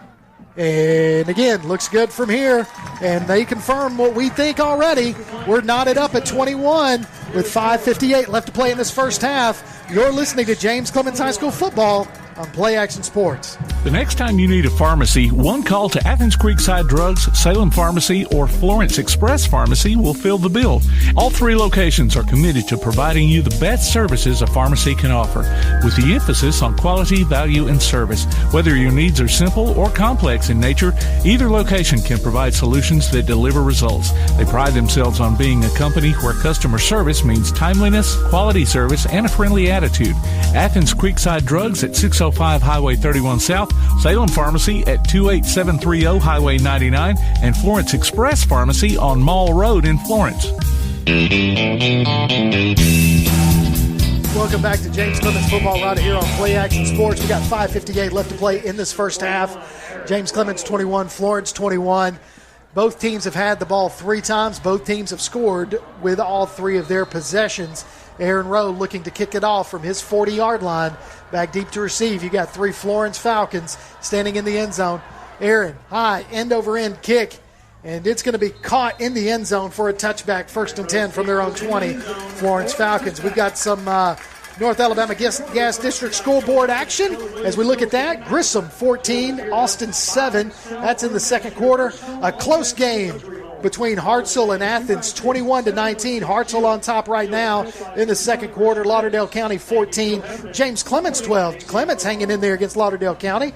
Brooks 21, West Limestone 6 in the second quarter. East Lawrence and Elkmont. East Lawrence 21-0 right now in the second quarter. East Limestone 14, Lawrence County 0. And Tanner 13, Whitesburg Christian nothing. So 1st and 10 for the Florence Falcons as they hand it off to the running back, Simpson. He gets about 2 yards on the play. Going back to the scoreboard, Russellville 28 and Ardmore nothing. That is in the second quarter. That is your North Alabama Gas District scoreboard, serving Madison, Muscle Shoals, and Town Creek. Always call 811 before you dig. Second down and about 7 for the Falcons as James Clemens stepping up, trying to get a defensive stop here. Be the first defensive stop for either team if we can do this right now. Need it bad. Man in motion, going to hand it off. Going to be another reverse. Ball is on the ground. Hand it off to number 3, and then the Jets defense just swarms, and then he gets through there. Gets a couple of yards, I tell you. Guys, tackle somebody. Todd, the ball was on the ground. I mean, he picked the ball up back at the 10-yard line. Jeez. And then still was able to get through, had a whole line of James Clemens Jets, and was able to get through there. Nothing but blue. Nothing. And he was able to get close to the first down. He picked up 3 yards on the carry, so it's 3rd and 3 from the Florence 27-yard line. We might look back at this play later on as something really big. So another handoff to the far side. Running back trying to find his way through. He's hit at about the 30-yard line. Falls forward past the first down marker. Yeah. They're going to say he picked it up as it's going to be 1st and 10 Florence from their own 38-yard line. No, 34-yard line. Let's see. Florence has 1 timeout. Is that correct? That's correct. Okay. I don't know why they don't put it up on the scoreboard here, so you never know. Well, we're under 5 minutes, about 4:50 in the first half. Scores tied, 21 all. And we need to stop here. So first and 10, though, for the Falcons. They're looking to pass. Mahon throws it to his receiver, number 15. He catches it. It looks like he wasn't going to be able to hang on to it, but he brought it in with one hand. Number 15 is William Watkins for the Falcons, and he picks up the first down. And Cameron Barnett was on the play, and on that initial, I think, he was fixing to come in and light him up. You could tell, and then when he made that initial bobble, I think he let up. I think he was afraid that he was going to get like a target in or, whatever, exposed play or whatever the rule is, which I hate that rule. But Mahon drops back to pass. He's scrambling a little bit. He's got some room to move.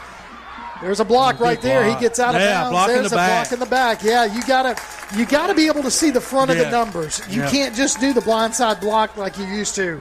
And I know he was trying to do his job, but it was right there at the sideline. So good for us that he made that mental mistake. All he had to do was let up. I mean, quarterback was running out of bounds anyway. So personal foul against the Falcons, illegal block basically. It was a blindside block after the Mahon scrambled to get out of bounds, so they're going to move them back and negate that run right there and move Florence a little bit deeper because they were driving. Yes, they were. That's a big penalty on their part, and we'll take that all night long. So after that, that's going to be first down. Ball's going to be moved down to the Florence 32-yard line. So, wow, they got a long ways to go. And 4:09 left to play in this first half.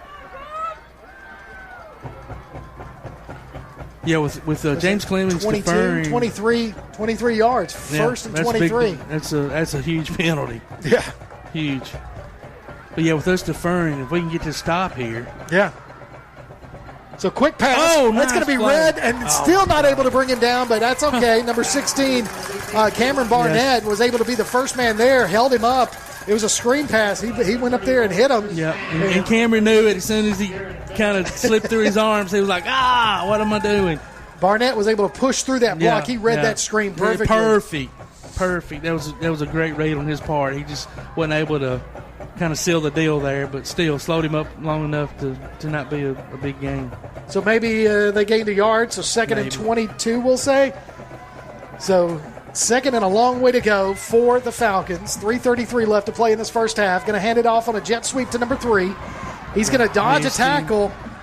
We dove, and then, of course, the second man was able to bring him down for about a yard gain, but it was a diving tackle there. I mean, he completely whiffed on that tackle. Whiffed, major. Jacob Durham, thank goodness, did not whiff and brought him down. Yeah. So here we go. Third down, long. Todd, are we going to see our first defensive stop of the night? Knock on wood. Here we go. So third and about 20 to go for the Falcons. Ball spotted at their own 33-yard line. Mahon, quarterback, shotgun. He's dropping back to pass. He's looking to throw it deep, and he's got a man, but he's well covered. Did he get it? Oh, yes, my gosh. Did. He caught it at the 20-yard line. Is number 4 for the Falcons, Jacoby Hurley. He is a 6'4", 187-pound senior. Todd. And that's twice that young man has burnt Chad Coulter, which is 5'9", 160. 5'9" against 6'4", it's just not going to. I'm pretty sure Coach Waldrop looked at him and went, throw it deep, throw it high. Yep. And because if anything, you might get a penalty. Yeah. Right? You might get the personal, or not, pass interference. So it's going to be a swing pass. Looked like a hold right there by Hurley, but no penalty flag on the plays. A swing pass out there to the far side. Picks up about 8 yards on the carry. It's going to be second down. They need 2 yards to get to the 10. And that could, they just need 2 yards to go first and goal. Goes back to that missed tackle down here on, 25-yard line earlier in the possession. Could have possibly ended up getting them off the field. And, missed tackles. I imagine that's all it's going to be talked about, or at least 90% of the halftime conversation is going to be talking about missed tackling. Well, we're under 2 minutes, a minute 50 left to play in the first half. It's going to be a handoff to number 9. That's Simpson. Simpson trying to weave and wobble his way through. He gets in the touchdown. Falcons. Touchdown, 12 yards out for the Falcons. I've never seen anything like it. Minute 35 left to play in this first half. And The Falcons have had the ball 4 times, and they have put 4 touchdowns on this James Clemens defense. At this rate, there's going to be some records set tonight. You might be right. Total yards or something. That's crazy. So Florence takes the lead, currently 27-21, looking for the extra point. Everybody's out there. There's the snap. It's down. It's up. And it is good. So with that extra point, minute 35 left to play in the first half, Florence takes the lead again, 28-21 over James Clemens. You're listening to James Clemens Jets football right here on Play Action Sports. One of the worst feelings you can have is that of being stranded. Well, BT's Towing, Tire, and Truck Repair makes that a thing of the past with 24/7 towing services and roadside assistance in the northern Alabama and southern Tennessee areas. But that's not all. They also offer truck and trailer repair, mobile welding, brake service and repair, new and used tires, and other major and minor repairs. Their name says it all. BT's Towing, Tire, and Truck Repair. For 24/7 response, call 497-8234. That's 497-8234. BT's Towing, Tire, and Truck Repair. Welcome back to James Clemens football right here on Play Action Sports. Minute 35 left to play in this first half. And Florence, James Clemens hadn't been able to take the lead. They've been able to tie it up. They haven't been able to take the lead. It's like a prize fight tonight. Yeah, one punch, counterpunch. One punch, counterpunch. 4 possessions for Florence, 4 touchdowns. 3 possessions tonight for James Clemens, 3 touchdowns. That's where we're at, 28-21. High end-over-end kick's going to be fielded at about the 18-yard line by Cunningham. No, check that. That is Pittman. And Pittman crosses the 30 down to about the 31. Goes Kamari Pittman. So 1st and 10, James Clemens from their own 31-yard line with a minute 29 left to play. So about 68 yards, 69 yards with a minute 29. I believe they have 1 timeout or 2. James Clemens got all 3. Do they have all 3? Florence only has 1. So any points at this point, if you can pull something off in a minute 29, going into halftime and getting the ball back second half is huge. So the only thing is don't make any silly mistakes. No mistakes.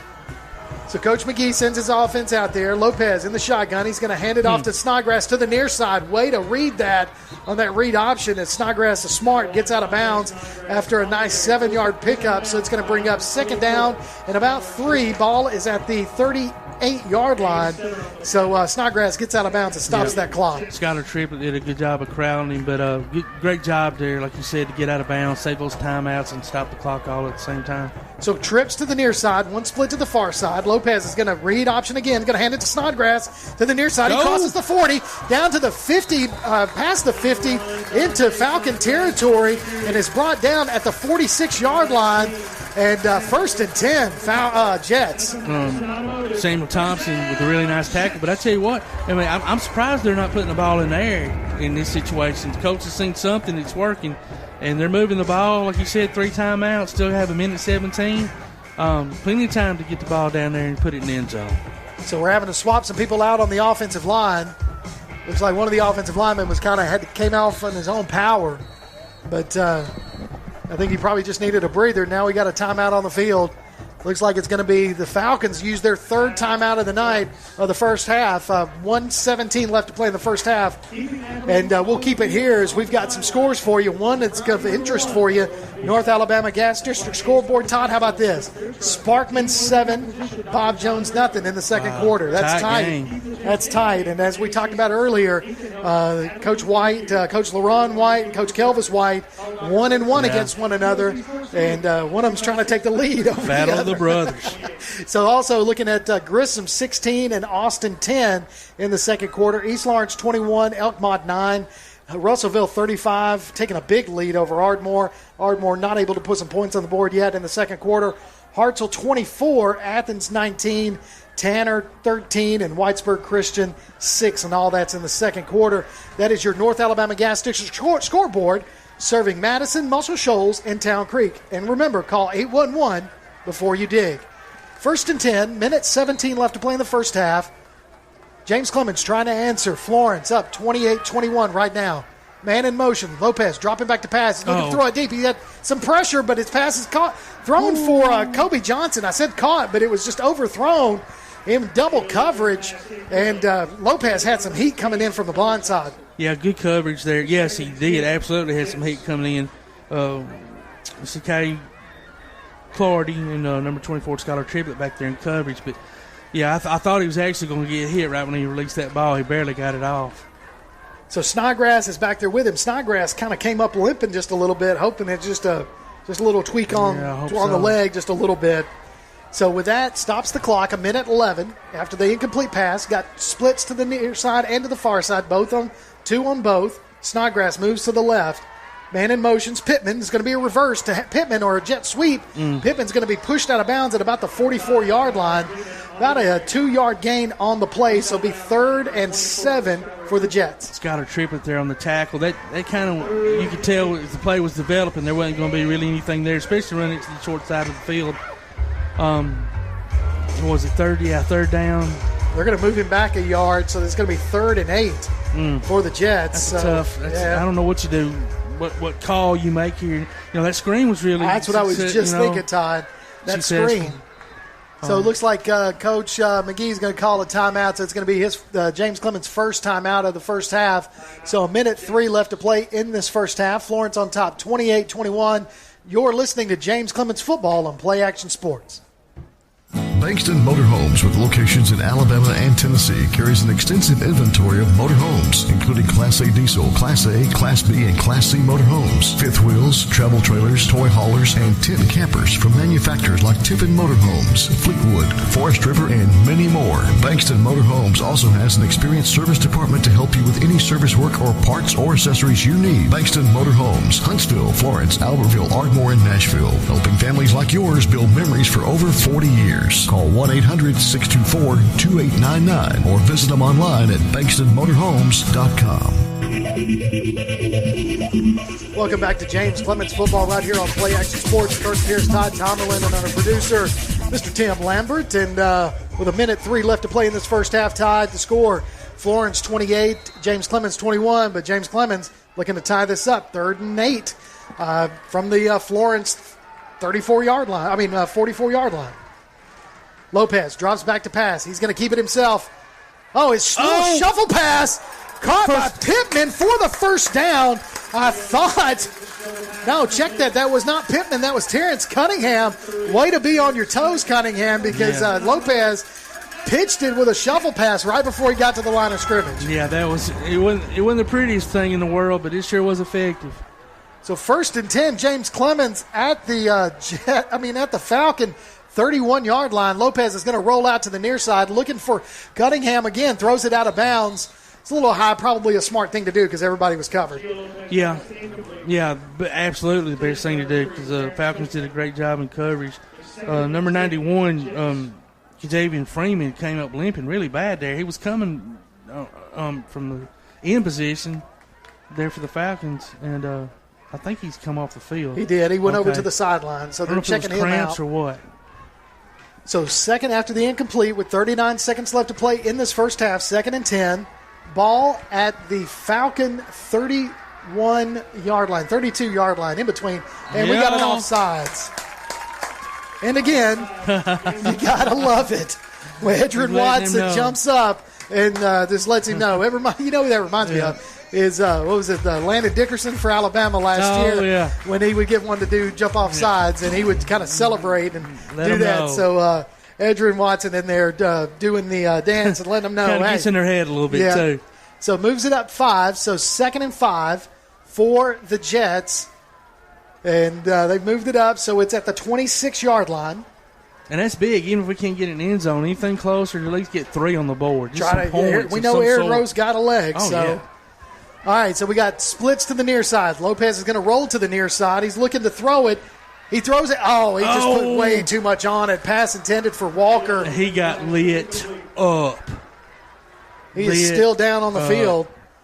Gio Lopez gets up on his own and kind of threw off his back foot. Really had too much power behind it as the ball was intended for Tyreek Walker in the end zone. And right there as he released it, he got tattooed. Nick Wilcoxon right as he let the ball go, man, chest to chest. It was a good hit. It was a good, clean hit, but it was a hard hit.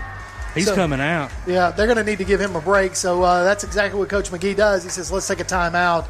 And think about this. That'll be their second timeout. 32.8 seconds left to play in the first half. And we'll check the scoreboard again, your North Alabama Gas District scoreboard. As I look at that, not a whole lot of updates. Still Sparkman 7, Bob Jones nothing. Grissom 16, Austin 10, East Lawrence 21, Elkmont 9, Russellville 35, Ardmore nothing, Hartselle 24, Athens 19 at the half. And then Tanner and Whitesburg, Tanner up 19-6 on Whitesburg Christian in the second quarter. That's your North Alabama Gas District scoreboard. Serving Madison, Muscle Shoals, and Town Creek. Always call 811 before you dig. And you can check out the Play Action Sports mobile app. It's your connection to all our live streams, along with scores, game archives, and more. Go online to pasnetwork.net for the download links. And Todd, it's 32 seconds left to play in this first half. And it's third down and about 5 yards to go for the first down. But and no timeouts now, correct? No, they still have one more. They still have one, okay. Yeah, they still have one more. Okay. So, down the touchdown, 28-21. Florence with the lead right now. Lopez drops back to pass, looking to throw it. He's going to do another shuffle pass to Tyreek Walker. Tyreek Walker losing yardage every time, and then he's going to be met at the 30-yard line. Falls forward to about the 24-yard line, 20.6 seconds left, and James Clemens takes their final timeout. Yeah, Xavier Garner made the initial hit, and then a few other Falcons come running in to bring him down. But, yeah, don't run backwards. Well, Walker went a long way to gain one. Yes, he did. Ran about 15 or 20. So when we come back over to the timeout, we're looking at about 4th and 3 for the James Clemens Jets. And I don't know, if we don't get this first down, we'll see our first defensive stop of the night. Coach hadn't called up here to ask me, but I say kick a field goal. I really do. I mean, you're getting the ball back second half. Well, you've got a kicker that can kick it from this distance. And so, I mean, you're looking at about, right. What's so that'd be 25, 35, 42-yarder. You don't think he can kick 42? He's got the leg. He could do it. Well, they're kicking it. They're going to attempt it. So Aaron Rowe lining up. He's not back very deep, though. That's not 7 yards. Don't they typically go back about 7 yards? They go yards? about 7 yards. Is it 7? Okay. Yeah, so the ball is spotted at the Florence 24-yard line. So he's back 7. Yeah, so he's 41-yarder. So, yeah, it's a 41-yarder. We'll see. So Aaron Rowe getting ready to kick a 41-yard field goal attempt with 20 seconds left. Penalty flag on the play. So what do we got? Hopefully offsides on me. It looks like they're pointing on the left side, or to our left. Yeah. So they're saying James Clemens could pick. Is it enough for a first down? I don't know. Blues offsides, pointing yes. Way. Yes. So that is a first down right there, Todd. Wow, what a mistake. That is huge. Aaron Rowe lining up for a 41-yard field goal, and Florence jumps off sides, giving James Clemens a first down with the ball spotted at the 18. Is that where they're going to put it? Looks like it. 18, 19-yard line. So 1st and 10, James Clemens from the Florence 19. Yeah, so if you play your cards right, you can get off 2 plays for sure. It was still an opportunity to kick a field goal if you have to. You think they can get off 3? I guess it depends if you have to scramble and things of that nature. But so the offense comes back on the field. So, you got 2 splits to each side. You've got Johnson and Walker on the far side. You got Cunningham and Pittman to the near side. Snodgrass to the right of Lopez. What are we doing, folks? Nobody else has timeouts. All right, we're saying start the clock, reset it. Yeah, that's what they do. So he's looking for a reset. They're looking for a reset of the play clock. And so that's what they did. Okay, here we go, guys. Again, 2 splits to each side. Snodgrass to the right. Fake the handoff to Snodgrass. Lopez dancing around. Throws it to Johnson in the end zone. Johnson catches it. Is he inbounds? Waiting on the call. Touchdown, James Clemens. Wow. How about that? What a throw and even a better catch, man. He had both feet in. Man. Dude, that was so awesome. This game is insane.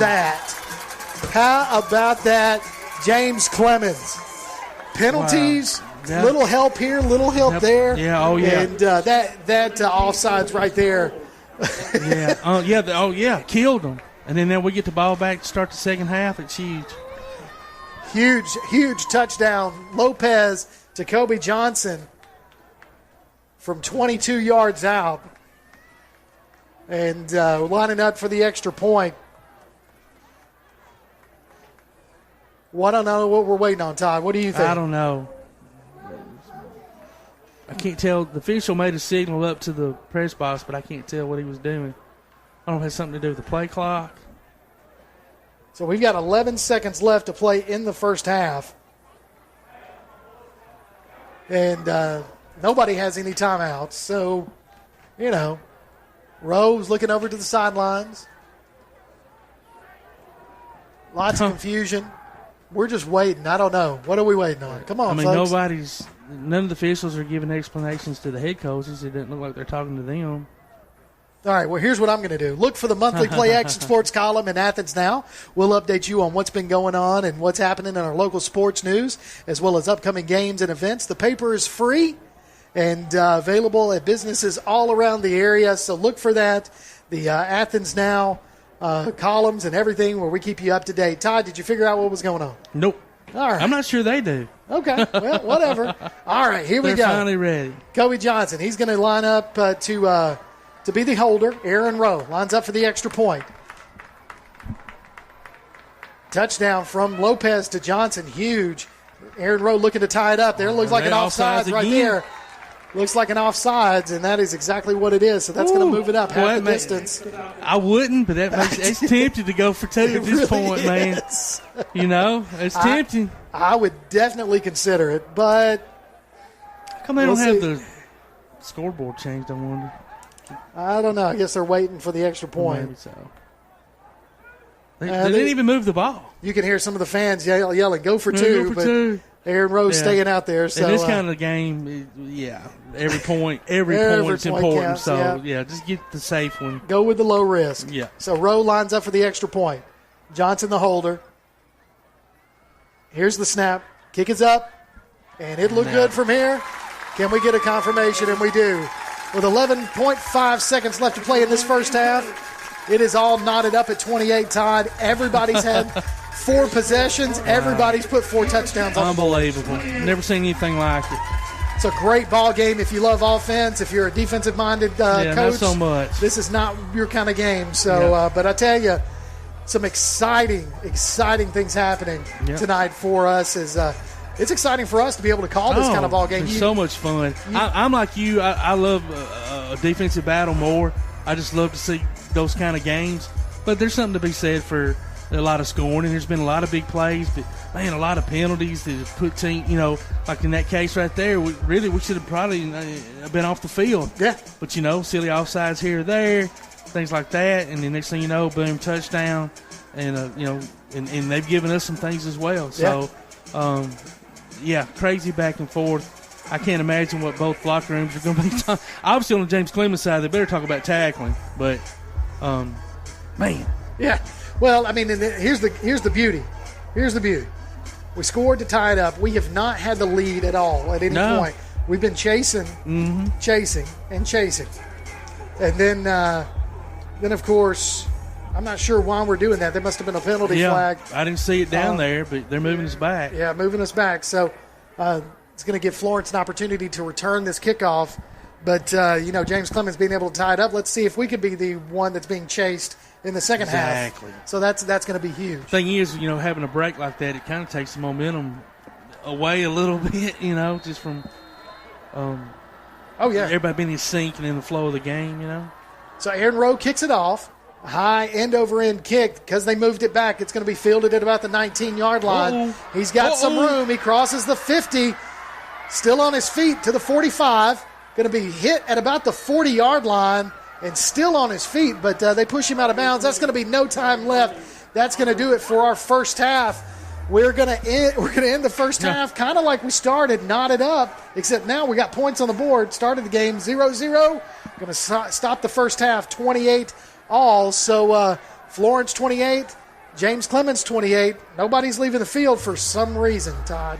I think they're going to put a little bit more time back on the clock. Well, they're not trying to. I thought that did not take 11 seconds. So, or to me, it didn't seem like it did. All right, they're calling it halftime. It is. Okay, here we go. So with that, we're going to take a break as well. When we come back, we'll have Todd Tomlin do an interview. You're listening to James Clemens Football on Play Action Sports.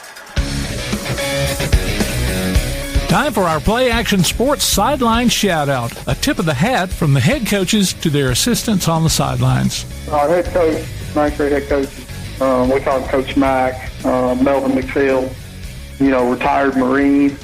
I love him because he brings some organization and discipline to our program on ninth grade level, and he's done an outstanding job in that role. And they've had some close games that hadn't gone their way, and this year, and they've won some, and then their season's kind of winding down here, and you can't say enough about the job that Coach Mack's done with those young men. And he's my kind of guy because it's about the character of the kids and about holding them accountable, and he's done an outstanding job with those guys. That's tonight's Sideline Shout-Out. We'll be back with a halftime show after this from Play Action Sports.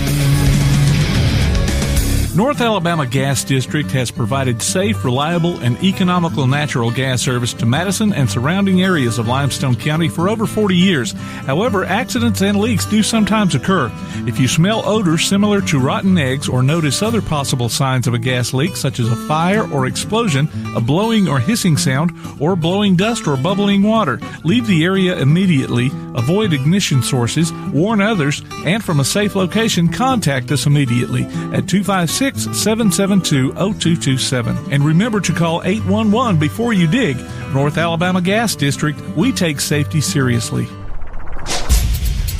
Welcome back to James Clemens Football right here on Play Action Sports. Todd, we've had a little bit of commotion happen during what we thought was halftime. Well, they thought it was halftime. Yeah, everybody thought it was halftime. Yeah, so what's actually happened, ladies and gentlemen, is the officials have put 6 seconds back on the clock in this ball game, so it's going to be 1st and 10. Florence from the James Clemens 41-yard line. The bands are out, ready to go on the field, and it went from 6 seconds to 26 seconds. That's not right, because we only had 11 seconds on the clock when we kicked on the kickoff. So there's a lot of confusion. Well, that crowd is booing major. Yeah, there was a lot. There it goes. Just a lot of confusion out there. But here's where we're at. You can hear the crowds. You can hear the playing of the music.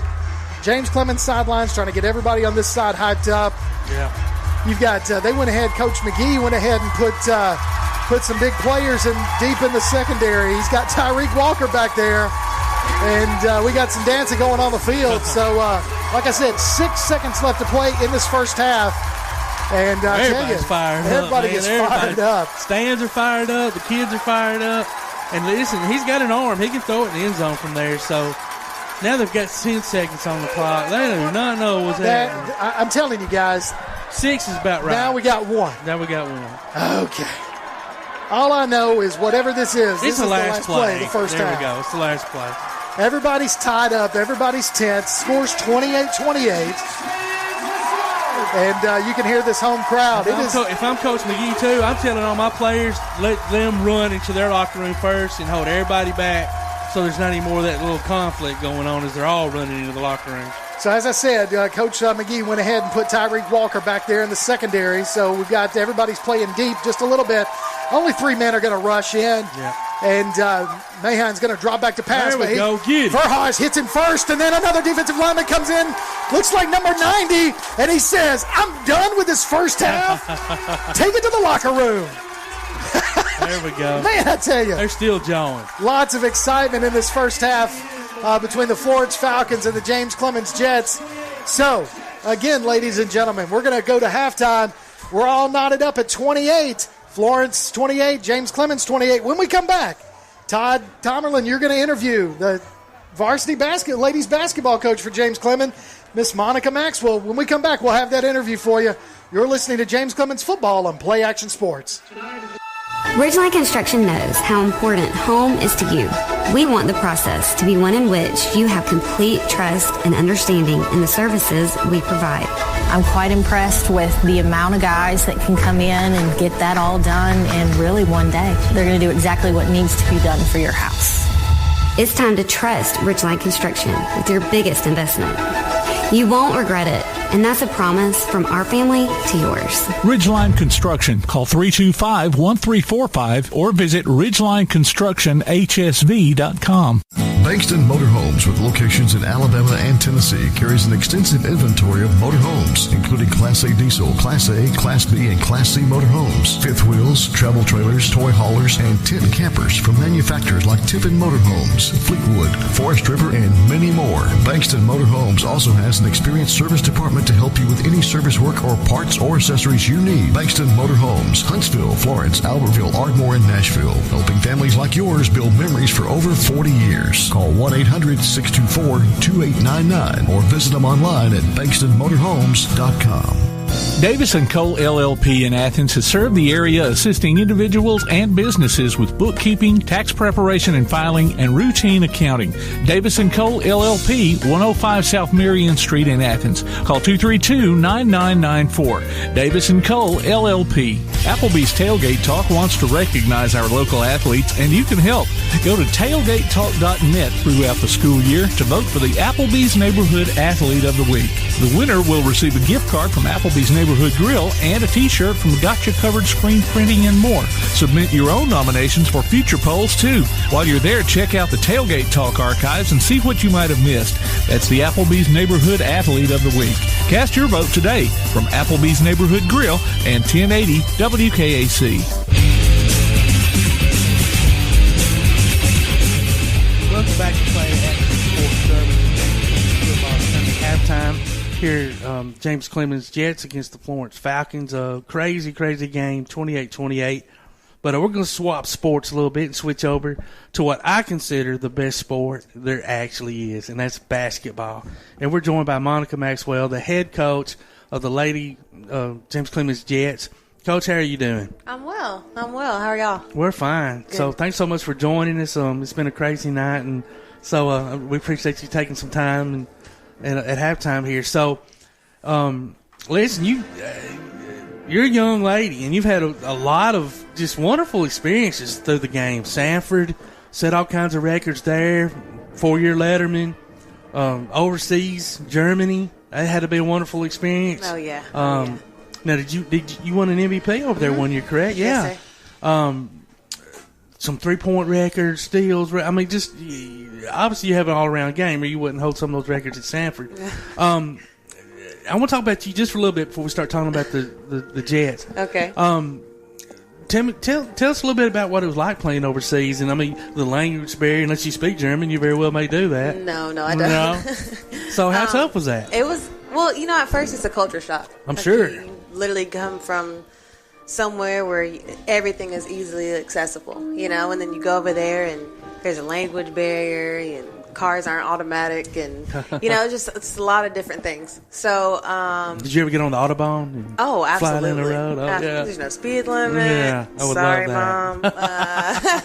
Mom. No, but it's amazing. And the people over there, it's completely different from here, and they're so welcoming and they're so supportive of whatever city you're in, stuff like that. So, and the programs over there are heavily supported. So it was an amazing experience. Well, that's awesome. Christmas is super white and I bet. absolutely gorgeous. And I mean, it's an unbelievable experience. I mean, I feel like if anybody can truly travel and do that, they should definitely go there. And what a great opportunity to be able to do it through something you love to do, get paid to do it. Now, do they have rules for the women in some of those women's leagues like they do the guys in the different leagues throughout other parts of the world? Like only say maybe 2 Americans per team, or did they care if the whole team were Americans? Were there limitations? Right. Yeah. Things like that. There are limitations, and there's different for each country.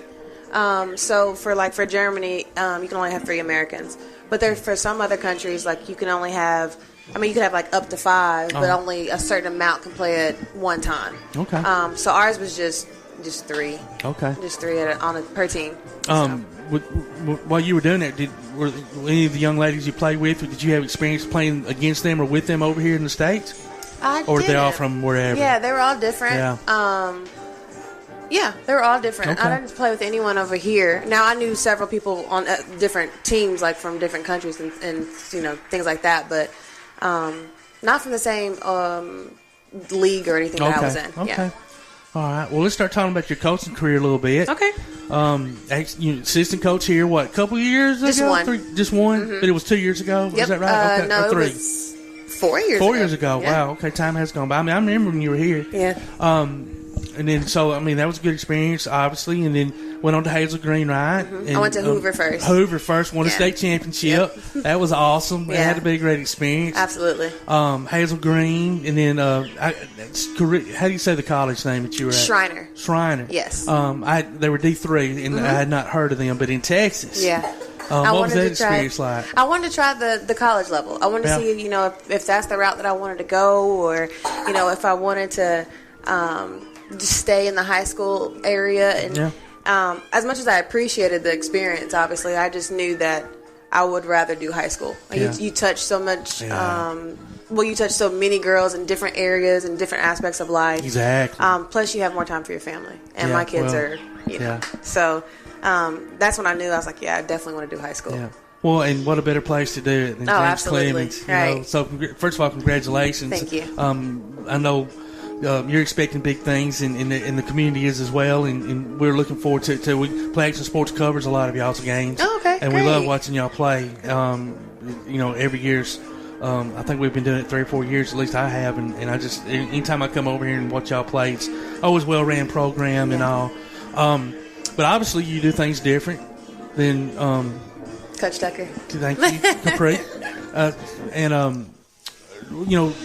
Do you want to talk a little bit about those things? Like, is your offensive, defensive philosophy a little bit different? I mean, the game has changed so much. I mean, I'm an old man, and it's certainly not played now like it was back when we played.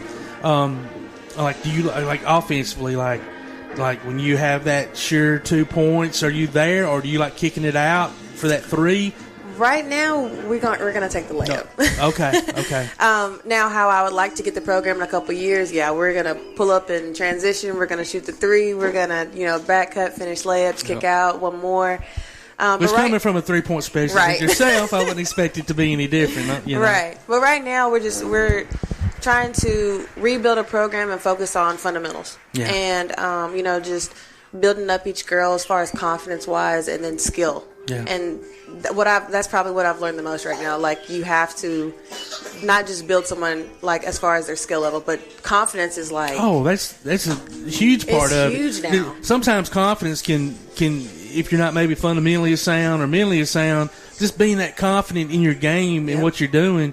A lot of times you play a little bit better than what you talent-wise you may actually even have. Exactly. I mean, that's just the truth. Yeah. If the girls feel good about themselves and each other, it's certainly going to show on the court without a doubt.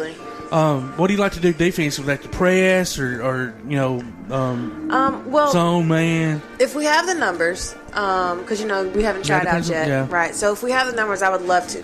84 feet. Let's press man to man. Let's switch up some stuff in the half court, and hopefully get a lot of our points off turnovers. We're long. And we're That's athletic, good. Run a trap or something like that would be phenomenal. So I'm hoping that our press can, give us, at least 8, 10, 12 points a game. Oh, yeah. And that's key right now, especially in high school basketball. So I'm hoping we can play like that, depending on, once we get out there the first week of practice and kind of see where we're at. Obviously, we'll have to make some little tweaks. Yeah. Ideally, though, yes, I would love to press. I would love to, fast break. Let's get it. Let's go. Yeah. Take care of the ball. But, let's see 10 seconds of what we can do. And if we can't have anything, let's pull it out, run something. But my girls are great. They're great girls. And you can tell they're starting to buy into the system. And my system is obviously different than Coach Tucker's. Yeah, everybody's different. Yeah. So it's just, and it's a big culture shock for them, which, it wouldn't be for any school, any program. Absolutely. So I've been trying to be really, really patient for them, but you can tell we have started our bond, and they're starting to buy into what I'm saying as far as hey, we're going to do this and we're going to be good at it, and but y'all got to trust me. This, and here in the last 2 weeks, you can tell starting to come together. Yeah. So, isn't that exciting? When it you is see exciting. That, it is, and it's even more exciting when they see it. Oh, and they start seeing things work. And right. They're like, "Oh, Coach is right," and this is all we have to do, or what we need to do. Absolutely. Yeah, absolutely. That's a big deal. What are maybe some of the early games that you have? I haven't seen y'all schedule yet, so do y'all have any bigger schools that you're playing right out of the gate, or have you seen? We actually play Athens soon. Oh, okay. Is it here or there? The first game is there. Okay. Yeah, the first game is there. Okay. They come to us in February. Okay. So and that'll be interesting. Coach Murphy stepped down, and so they'll have a new head coach. And that's Coach Tucker's team. No, that's right. Duh. Coach. Yeah, I'm sitting here brain dead. Yeah, so Coach Tucker leaves here, goes over to Athens. Wow. So they're right out of the gate. Oh yeah. So we have some pretty good. We're playing in the Hazel Green Tip-Off tournament. We open up with JP2. So we have some pretty. All of our games are going to be competitive. Oh yeah. Like we don't have a game where we're just like, oh yeah, that's going to be. And plus you're James Clemens. So you kind of got the X on your back. Everybody wants to take down the big dog. It's just the way it is. Especially, new program, new coach, 7A. Like, everybody wants to put you in your place. Absolutely. But your girls will just have to show them otherwise. Absolutely. And I'm sure they will. I pray so. Who do you have coming back that you're excited to see and contribute? We have Jasmine Grisby. Yeah. She is phenomenal. Yeah. And if she's one of them that has just started buying into the program and seeing, like, how good she's gotten since August, when we started running and lifting and to now. Yeah. And I think it started to click for her. Like, yeah. So what grade was she being? She's a sophomore. Okay. Yeah. I know. Her talent is crazy. Yeah. And then I've got some guards coming back. Kinley Meyer, she's going to be a senior this year. So she's another one. It seems like she's been around for absolutely. Forever. So and she's a good leader. Like she brings the energy. We could have a 6 a.m. workout on the track, and she's good morning. She brings the energy. She holds people accountable, like on and off the court. She's tough on D. Like with her leadership, I just think we can get everybody to buy in. So that's huge for us. Well, that is wonderful. It is. Yeah. Well, we're excited to see you play. I can't wait for the season to tip. I love the game of football. Don't get me wrong. Me too. And I love Alabama. Me too. That's my team. Roll Tide. But that might not be your team. No. Oh, you're not one of these Tigers or something. I'm a Notre Dame fan. Oh my goodness! See how are these steps? Yeah, it might be a good fall. No, I'm teasing. Oh my goodness, Notre Dame. Well, that's right. You're from Chicago, Indiana. Indiana. What part? Indiana, Terre Haute. Terre Haute. Okay, I'm from Evansville. Oh, okay. So a little further south. Yeah, Yeah, Indiana's Indiana. Absolutely. I was always a Hoosier, so So we can agree with that one. There we go. Yeah. Well, thanks so much for coming up here and joining us. Like I said, we can't wait to see y'all play. Looking forward to it. I'm excited. And we're excited for you. Thank you. So look for big things from you. And appreciate that. Appreciate you spending some time with us. Hope y'all have a wonderful weekend. Thank you. You too. Thanks so much. All right. That was Coach. I just lost my brain. Monica Maxwell of the James Clemens Jets. Looking forward to seeing her and her girls play this coming up season. And you're listening to Play Action Sports. When Keith and Amy Richards went on a Greek vacation in 1997, their goal was to create savory foods from simple ingredients. Thus, Tzatziki's Mediterranean Cafe was born with their healthy spin on traditional Greek food in the form of salads, gyros, sandwiches, and soups. Tzatziki's Mediterranean Cafe, located at 105 Brookridge Drive, Suite A, just off Highway 72 in Madison. Open Monday through Sunday, 10:30 a.m. till 9 p.m. Call 724-6554 or visit them online at tzatziki'scafe.com. Tzatziki's Mediterranean Cafe. Originality is our nationality. This is Joanna from CEI Bookstore and Truth Publications. Many of you are searching for Bible study materials for your home or for Bible class. Sometimes that process can be challenging and difficult.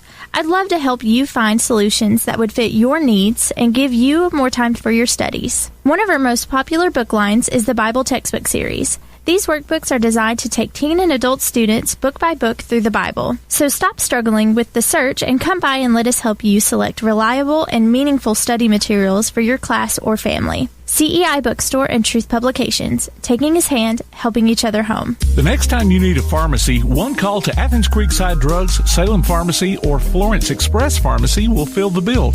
All three locations are committed to providing you the best services a pharmacy can offer, with the emphasis on quality, value, and service. Whether your needs are simple or complex in nature, either location can provide solutions that deliver results. They pride themselves on being a company where customer service means timeliness, quality service, and a friendly attitude. Athens Creekside Drugs at 605 Highway 31 South, Salem Pharmacy at 28730 Highway 99, and Florence Express Pharmacy on Mall Road in Florence. One of the worst feelings you can have is that of being stranded. Well, BT's Towing, Tire, and Truck Repair makes that a thing of the past, with 24/7 towing services and roadside assistance in the northern Alabama and southern Tennessee areas. But that's not all. They also offer truck and trailer repair, mobile welding, brake service and repair, new and used tires, and other major and minor repairs. Their name says it all. BT's Towing, Tire, and Truck Repair. For 24/7 response, call 497-8234.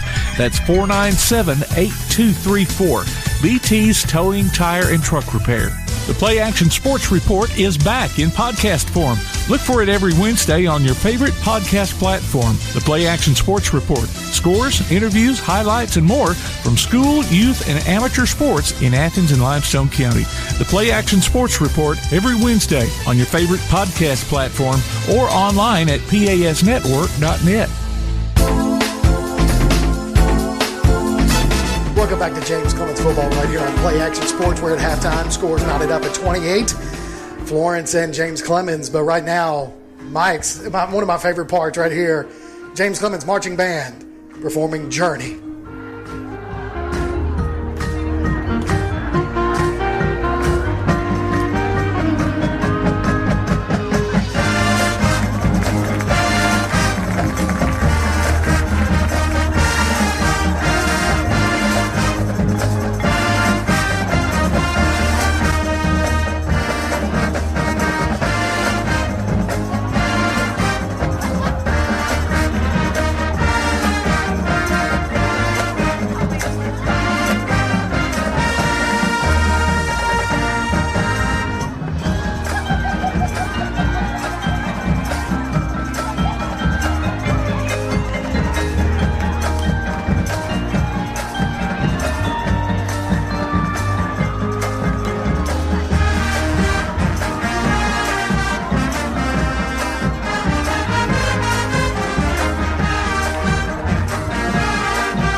That was the James Clemens Marching Band performing Journey, and right there, that last song, Don't Stop Believing. And if you are a Jets fan, we're going to not stop believing that we're going to come in and come after halftime. We get the ball first to start the second half, and we're going to believe that we're going to punch it in the end zone to take the lead for the first time tonight. We're still at halftime. Like I said, we got about a little over 2 minutes left left for the half before the second half action begins. When we come back, we'll have that for you. You're listening to James Clemens Football right here on Play Action Sports. Bankston Motorhomes, with locations in Alabama and Tennessee, carries an extensive inventory of motorhomes, including Class A diesel, Class A, Class B, and Class C motorhomes, fifth wheels, travel trailers, toy haulers, and tent campers from manufacturers like Tiffin Motorhomes, Fleetwood, Forest River, and many more. Bankston Motorhomes also has an experienced service department to help you with any service work or parts or accessories you need. Bankston Motorhomes, Huntsville, Florence, Albertville, Ardmore, and Nashville, helping families like yours build memories for over 40 years. Call 1-800-624-2899 or visit them online at bankstonmotorhomes.com. North Alabama Gas District has provided safe, reliable, and economical natural gas service to Madison and surrounding areas of Limestone County for over 40 years. However, accidents and leaks do sometimes occur. If you smell odors similar to rotten eggs or notice other possible signs of a gas leak, such as a fire or explosion, a blowing or hissing sound, or blowing dust or bubbling water, leave the area immediately, avoid ignition sources, warn others, and from a safe location, contact us immediately at 256-772-0227. And remember to call 811 before you dig. North Alabama Gas District, we take safety seriously. Ridgeline Construction knows how important home is to you. We want the process to be one in which you have complete trust and understanding in the services we provide. I'm quite impressed with the amount of guys that can come in and get that all done in really one day. They're going to do exactly what needs to be done for your house. It's time to trust Ridgeline Construction with your biggest investment. You won't regret it. And that's a promise from our family to yours. Ridgeline Construction. Call 325-1345 or visit ridgelineconstructionhsv.com. Whether you're in the market for residential or commercial property or looking to sell your current home, land, or building, make your first call to the Phillips team at Alabama Real Estate Solutions. Paula and James can help you with everything you need, whether you're buying or selling. Call Paula at 777-4916 or James at 656-2370. You can also see their listings online at alrealsolutions.com. Look for them on Facebook, too. The Phillips team at Alabama Real Estate Solutions. Real solutions for real estate. Hey, this is Jim from Lawler's Barbecue. A lot of you folks out there keep asking where we cook our barbecue because you don't see pits and smoke. Well, guess what? You never will because we cook it in Lewisburg, Tennessee at our USDA facility so that we can maintain consistency and quality. So no matter which store you come to, you get the same great taste. Philip's been cooking barbecue since 1978, and I promise you, he's got the hang of it. He's been doing it so long, he doesn't want to be cremated. He's asked to be slowly smoked over glowing hickory coals. So come try some Lawler's Barbecue at any of our 7 locations today. Lawler's Barbecue, cooked slow, served fast. Join us for Applebee's Tailgate Talk every Saturday morning at 10 on WKAC. We'll talk to coaches and sports figures of local interest and get their thoughts on whatever comes down the pipe. We'll also announce our latest Athlete of the Week and give away an Applebee's gift card and a Tailgate Talk t-shirt. Applebee's Tailgate Talk, Saturday mornings at 10 on your Tailgate Talk app, on your Amazon Echo or Google Home device, online at tailgatetalk.net, and on the air at 1080 WKAC. Welcome back to James Clemens Football right here on Play Action Sports. We're about ready for second half action. Todd Tomerlin alongside me, Kirk Pierce, bringing you the play-by-play, and our producer, Mr. Tim Lambert. Todd, we've got a great game right now, all knotted up at 28 between the visiting Florence Falcons and the James Clemens Jets. You ever seen anything like it before? It's been a while, man. I tell you, this is 4 possessions for both teams. Each one of them have driven down the field with some help from each other. Yeah, absolutely. You know, on the defensive side, some penalties and whatnot, but both teams have scored every time they've had the ball, and like I said, we're all knotted up. You've got Lopez with 2 touchdown passes. His first one was to Pittman for 13 yards, and then that huge 22-yard touchdown pass to close out the first half to Kobe Johnson right in the back of the north end zone. And you said it perfectly. He had both feet down. Yeah, I mean, that was a great catch catch. right there. Great catch right there, like you said, in the corner. I mean, right there at the pylon on the backside, and just great concentration, great throw, and a much-needed score. Absolutely. Much-needed score. And that's the beauty of it, because we get the ball back to start the second half. Now, we've been trailing each time that we've gotten the ball. We've had to score to tie it up. So with us getting the possession the first half, it was a great option to defer to the second half, and let's see if we can capitalize.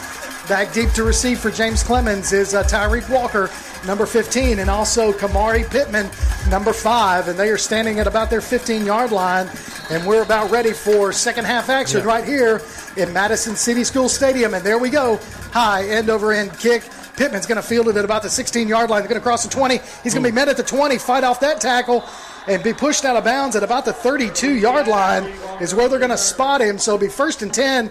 James Clemens, good field position to start the second half. Huge hit by William Watkins, but he was able to bounce off, and then Samuel Thompson was able to get him out of bounds. But great field position, like you said. So let's do it and make them start playing from behind. Absolutely. Tyreek Walker, 6 foot, 165-pound senior, and he's 6 foot, and he plays bigger than he weighs.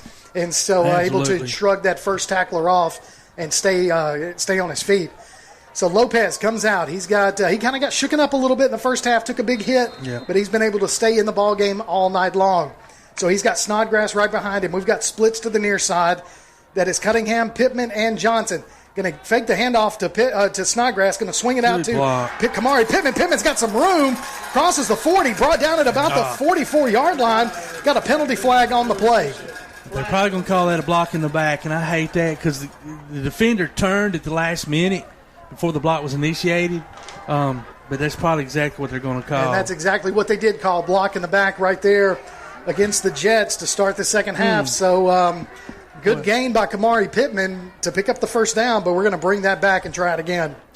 Yeah, that's about went 15 yards one way and coming back 10 on the backside. So that's a big difference. So it's going to be 1st and 20. Ball is going to be spotted at the 25-yard line for the James Clemens Jets.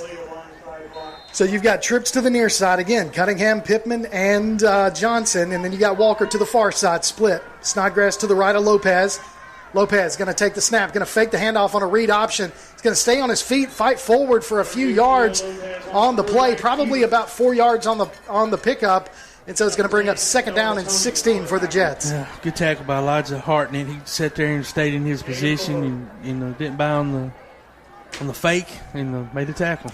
So Lopez doing that read option there. He faked the handoff to Snodgrass, and Snodgrass was met as soon as he faked the handoff, and then the rest of the defense kind of collapsed on Lopez. So good defense right there for the Falcons. They read it all the way. So 2nd down, splits to the far side. That's 2 of them. We got Cunningham nearest to us on the near side. Snodgrass is going to try to juke his way past a couple of defenders, but they're going to bring him down for no gain on the play. So it's going to bring up 3rd and long for the Jets. That's going to be Hartnett in there on the play again, staying at home doing his job. 3rd and long, not the way we want to start it. Ball at the 29-yard line of James Clemens. Lopez looking to the sidelines for the play. We're going to have trips again to the near side. Tyreek Walker's going to split on the far side. Johnson, Cunningham, and Pittman. Snodgrass lines up to the right of Lopez. You got to believe they're going to pass. So Lopez does. He drops back, looking to throw it across the middle. He's going to be hit once, rolls off that one defender, throws it to Pittman, and the pass is blocked or knocked down. He had the catch, and then the defender came in and knocked the ball right out of his hands. And Lopez made a great throw. Number 91, Kajavian Freeman, had him in the backfield. He fought it off, and then hit the receiver right in the hands, but Samuel Thompson was able to knock it out of there at the last minute. But that was a 1st down, you're right.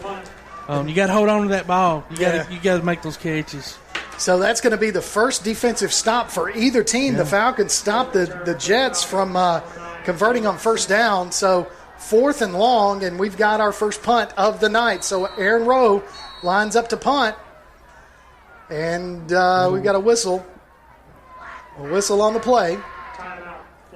Timeout on the field. Florence is going to take the first time out of the second half. That could prove costly this early in the ball. In the I second like half. that deal. I don't know why they had to call it, but that's an odd place to have to call it. So you can download a copy of this game if you're as excited as we are and want to hear this again. You can download a copy of this game or listen to it on demand by going to pasnetwork.net. There's a streaming schedule of upcoming games and links to our mobile apps as well. So you can do that and go online and download this game and hear the replay of this. Also, at the end of the game, we're going to announce our Fan of the Week, and that Fan of the Week is going to get a $20 Tasty Buck from Lawler's Barbecue. And we'll announce that winner at the end of tonight's ball game in our post-game show. If you're interested in entering your name into the Lawler's Fan of the Week, all you need to do is go to pasnetwork.net and enter your name, and we'll announce the winner during the post-game show of each James Clemens game. And like I said, that winner gets a $20 Tasty Buck from Lawler's. And I can't imagine anybody not wanting to go back and download this call of this game. Hearing us call a game is just, Yeah, it's awesome, man. And this is a great ball game for us to call. Huge. So Aaron Rose standing at about his 15. He punts high, and it's going to take James Clemens bounce. It's going to be fielded at the 45-yard line and out of bounds. Let's see where they spot him. See if he went out of bounds. They're going to say he went out of bounds at the 50, so really not a really good it was a high punt, and then it took a James Clemens roll, but the return man came up and fielded it on the bounce and got it up to the 50-yard line. So it'll be 1st and 10 Florence from their side of the 50. Yeah, it was a great play by Xavier Garner to take that ball on the roll. Kind of brave, actually. They could have gone the wrong way, but unfortunately for us, it didn't. So Florence, 1st and 10 from their 50. Mahon's going to take the ball. Quarterback keeper, he's going to force his way forward for a 5-yard pickup. Crosses about the 45 down to, they're going to mark him at the 44-yard line. So that's a 6-yard pickup for Florence. It'll be 2nd down and 4 for the Falcons. Andrew Millar made the tackle, but you can see the initial push from the Falcons line, just pushing the Jets right backwards. So we can't start it out this way. Tighten up. Got a split on each side. 2 running backs in the backfield. Going to hand it off to Simpson. Simpson's going to try to go to the left side. He's going to shake one tackler and slide forward for about a 3-yard gain. I think they're going to mark him short of the 1st down, so it'll be 3rd down and 1 for the Falcons. Garen Bell there finally kind of ran him out of bounds. But, yeah, it's a short one. It looks like at that.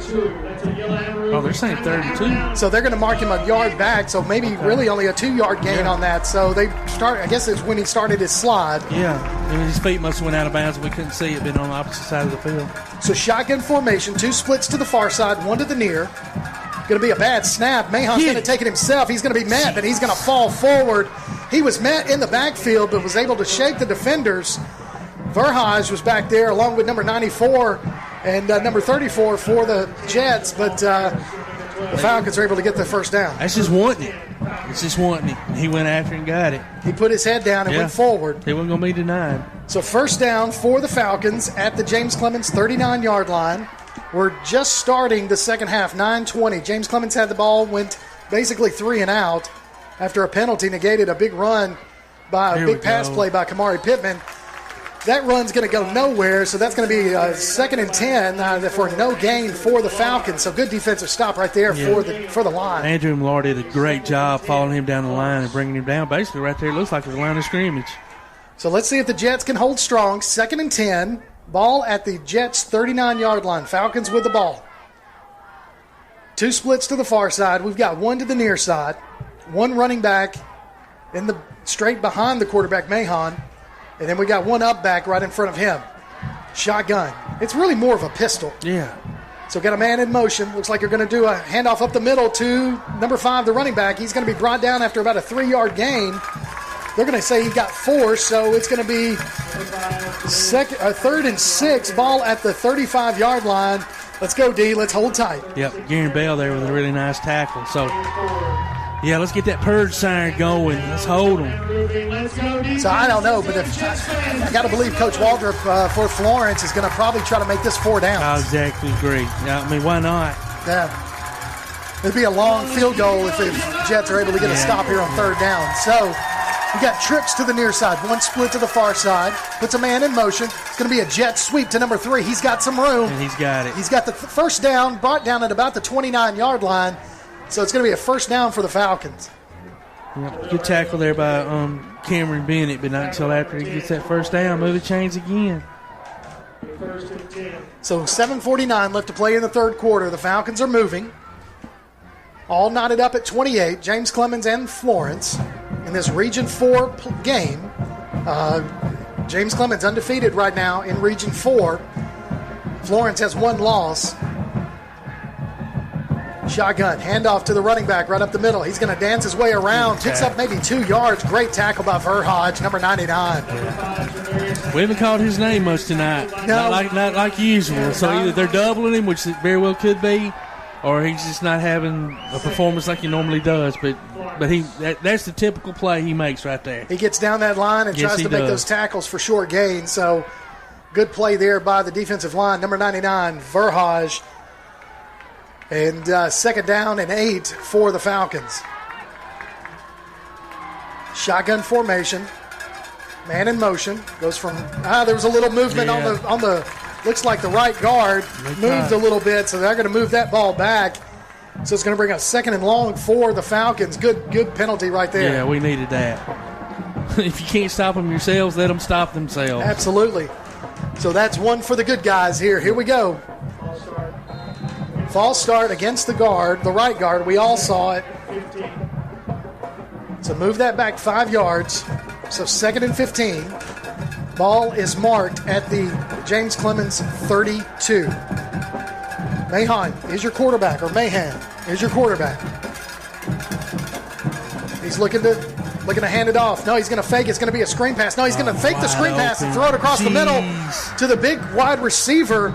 That is Hurley, the 6'4 senior, and big play right there. Threw it across the middle. Huge gain. Picks up the first down. It's going to be 1st and goal from the 5. Yeah, Jamal Mayers is back there kind of in coverage, but wide open across the middle. And, man, he is a big boy. Jacoby Hurley, 6'4" wide receiver. Has already got 2 touchdowns tonight. Going to keep it himself on the read option as the quarterback, Mahan, and he's met at the line of scrimmage. Probably gets a yard. That's what they give him. Yeah. It'll be 2nd and goal from the 4. Jamal Mayers did a great job of coming out of his back position to make the tackle, and a couple other Jets in on the play. But, man, if I'm Alter, I'm just tossing it up to the corner. I'm lining him up on the outside and just, letting the 6'4" man go up and get the ball. But we'll see what he does.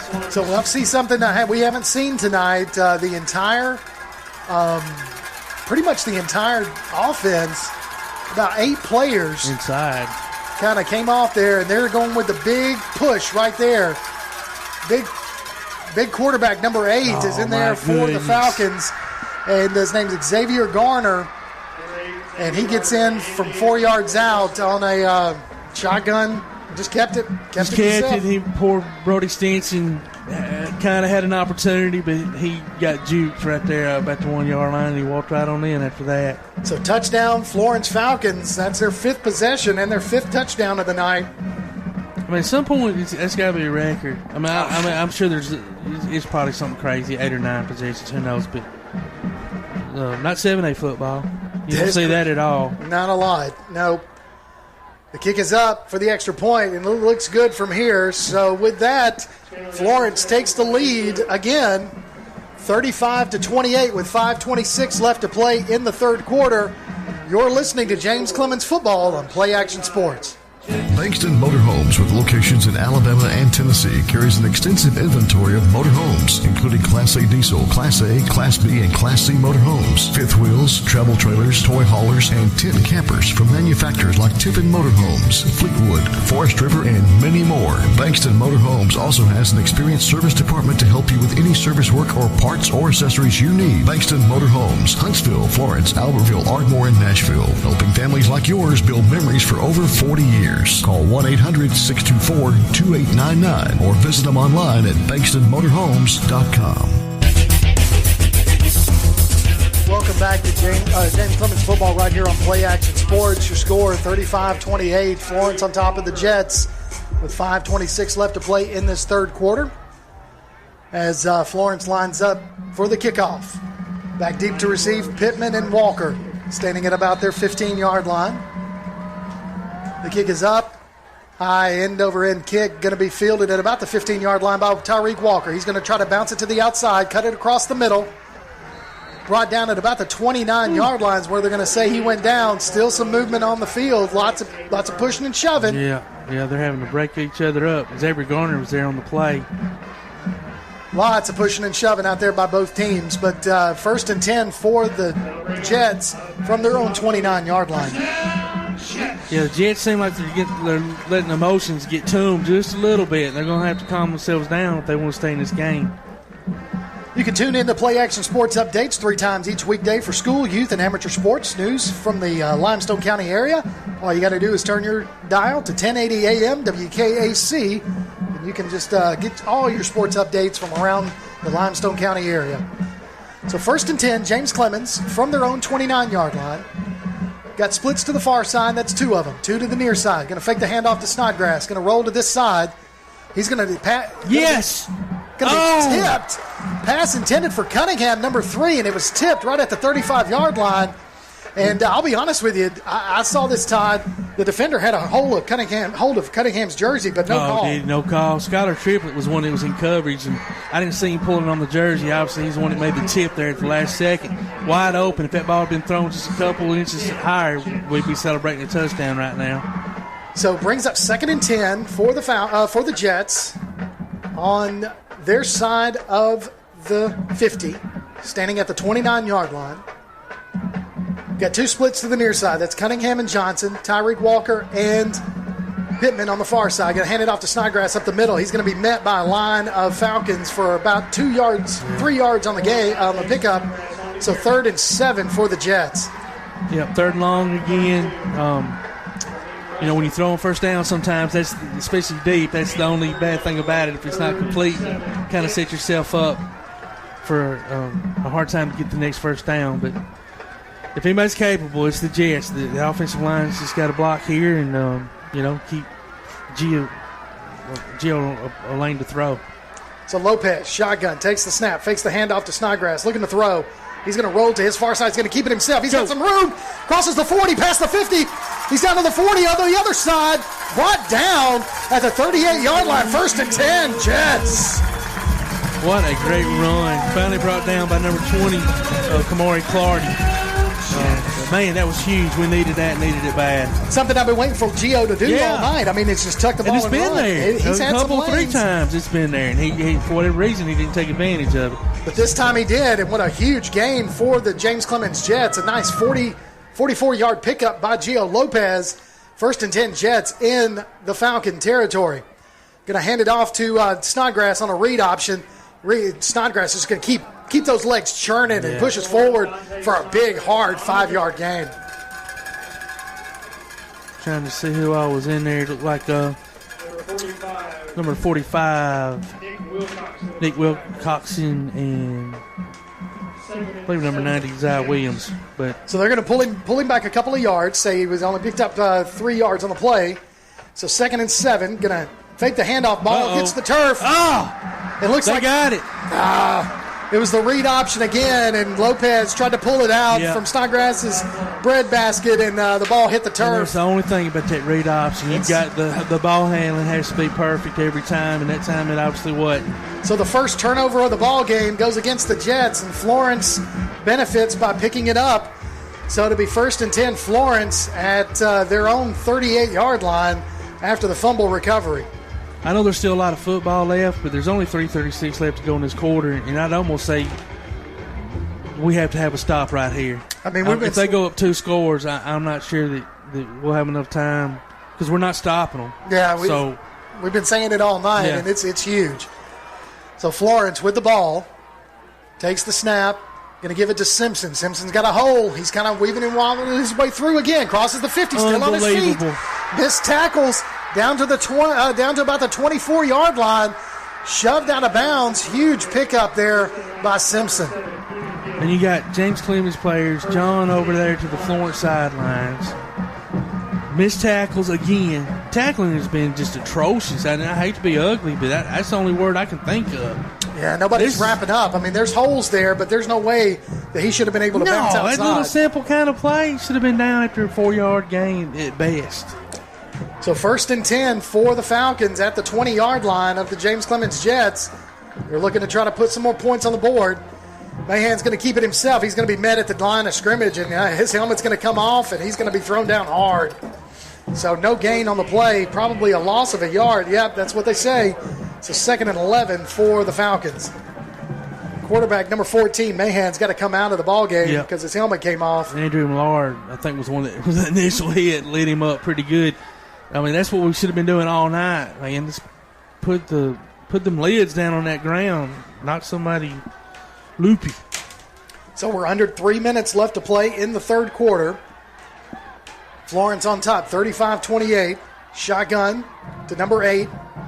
He's a big quarterback.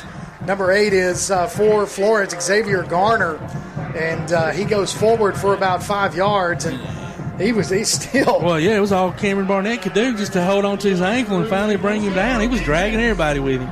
So he's going to stay in the ball game, it looks like. Why not? And at quarterback, number 8, Xavier Garner. He is a 6 foot, 175-pound sophomore. Now he's going to come out of the ball game. We've called his name a lot on defense tonight as well, so he's had a really good game. Well, they've got him listed as a defensive back, so he's the backup quarterback as well. No, he's still in the ball game, so now they're going to do a reverse, and there's nothing but green grass, green turf, if you will. Number 3 for the Falcons, Jahil Hurley, gets into the end zone from 20 yards out. Touchdown, Florence. Wow. So on the end around, Jahil Hurley takes it in 20 yards to the score, putting the Falcons up by 2 scores now with 2:03 left to play in the third quarter.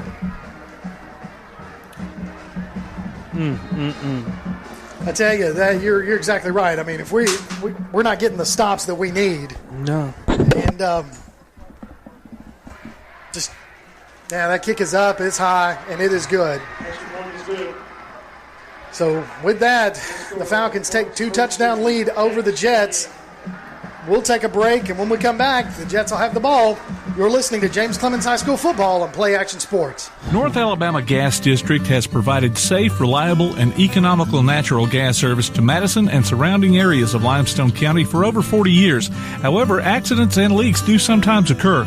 If you smell odors similar to rotten eggs or notice other possible signs of a gas leak, such as a fire or explosion, a blowing or hissing sound, or blowing dust or bubbling water, leave the area immediately. Avoid ignition sources, warn others, and from a safe location, contact us immediately at 256-772-0227. And remember to call 811 before you dig. North Alabama Gas District, we take safety seriously. 2:03 left to play in the third quarter right here at James Clemens Football on Play Action Sports. Florence with a 42-28 lead over James Clemens. Kicking it off. It's a high kick again to Walker. He's going to field it again at about the 17-yard line, looking for some room to run. Trying to juke his way forward, gets to about the 31-yard line. And Florence still just pushing down on the players. Yeah. And Walker gets up. He does not like it. And I got to be honest with you, I don't blame him. Yeah, I don't blame him. It was Nick Wilcoxon who made that tackle. And kind of, like you said, just giving that little extra little push and stuff as the James Clemens players were trying to get up off the ground. And, yeah, that wouldn't sit well with myself. Yeah, it just – right now there's high emotions. And Coach McGee, I know he's trying to get them to calm down. Yeah. And let's get this ball game turned around. Yeah, you got to keep those emotions in check. Because if you get out of focus, you're not going to be able to do your job. You can't do your job, you're obviously not going to score. So 1st and 10 from the 31-yard line. Lopez drops back to pass. Hits Johnson. In and out of Johnson's hands. Hits the turf, but almost an interception there by Florence. Got to make that catch. I mean, you really do. Remember, 24 Skylar Triplett was in there in coverage, but, yeah, ball went right through his hands. It was thrown a little bit kind of behind him a tad, but definitely a catchable ball. Johnson turned around. He had a curl route right there, and as soon as he turned around, the ball was right there. The reaction time had to be quick. Lopez going to hand it off to Snodgrass. Snodgrass trying to find his way through. Gets thrown forward for a nice little gain. 6-yard pickup, so it's going to be 3rd and 4 for the Jets.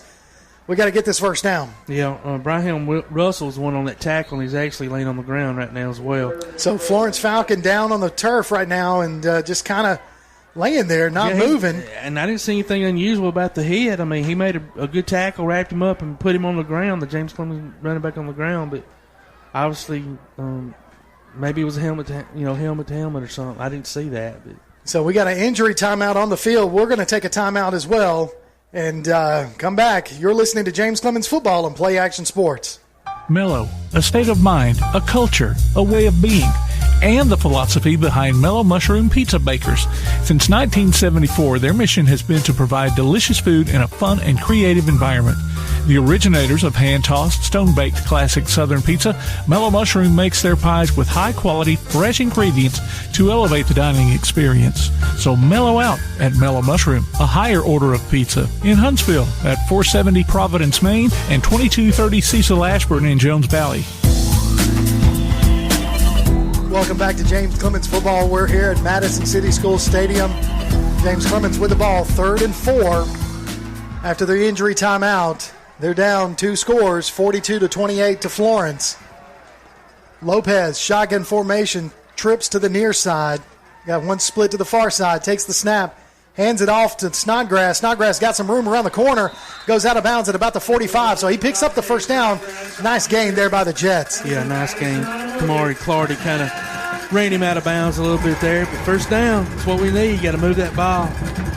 Like to get some points on the board before the end of this third quarter because gotta have some stops here, guys, on defense. So let's get the defense some more rest and put some points on the board. Here we go. Trips to the far side. We got Cunningham closest to us on the near side. Going to hand it off again to Snodgrass. Snodgrass going to bounce it to the outside, crosses the 50, past the 45, out of bounds at about the 43-yard line. So another first down for James Clemens. Yeah, Skylar Triplett finally ran him out of bounds. There was really good blocking downfield by Terrence Cunningham of the Jets. Just keep it up. It's working. Let's just keep doing it. I think what we got to do is keep the ball running. That keeps the linebackers attacking the run, and then you do a little play action pass and drop it over them. Drop it over on them. And then get a stop. Get a stop is huge. Lopez drops back to pass. He's going to swing pass it out to Snodgrass. Snodgrass trying to make a cut. He does. Still on his feet, past the 30. Still on his feet, falls forward to about the 25-yard line. So first down again, Snodgrass, 3 first downs in a row. Samuel Thompson there on the tackle, but really good blocking once again by the receivers on the outside to spring him loose. And then after that, he did it on his own. So after that game, we're 1st and 10 from the 25-yard line of the Florence Falcons. Jets trying to put some points on the board. We're under a minute left to play in the third quarter, so we've got a timeout on the field. Looks like Florence is going to burn their second timeout of the half. And so what we'll do is take a look at the scoreboard right now, at the North Alabama Gas District scoreboard. So we've got East Lawrence up 35-15 over Elkmont in the third quarter. East Limestone 48-14 over Lawrence County in the fourth quarter. At halftime, Tanner 25, Whitesburg Christian 6. Hartselle pulling away from Athens 45-27 in the fourth quarter. Lauderdale County 49, Clemens 20. Grissom 29-17 over Austin in the third quarter. Brooks 27, West Limestone 14. That's in the fourth. And Russellville 44, Ardmore with 0 in the fourth quarter. Surprising. That is your North Alabama Gas District scoreboard, serving Madison, Muscle Shoals, and Town Creek. And always remember, call 811 before you dig. Gotta call them. So we're under a minute. We're 49 seconds left to play in this third quarter. And James Clemens downs 2 scores, something we've not been familiar with all season long. So let's see how they respond to the adversity. It's probably been a long time since they've been down 2 scores, period, in the last 2 or 3 seasons, especially this late in the game. It doesn't happen very often. No, it does not. And Florence came over, and so far they've had a good game plan. Great game plan. And they put it on them, but we were able to hang with them offensively for the first half. And so far in the second half, it's been all Florence. Lopez hands it off to Snodgrass. He's got a hole, crosses the 20. He burst to speed past everybody else into the end zone. Touchdown, penalty flag on the play.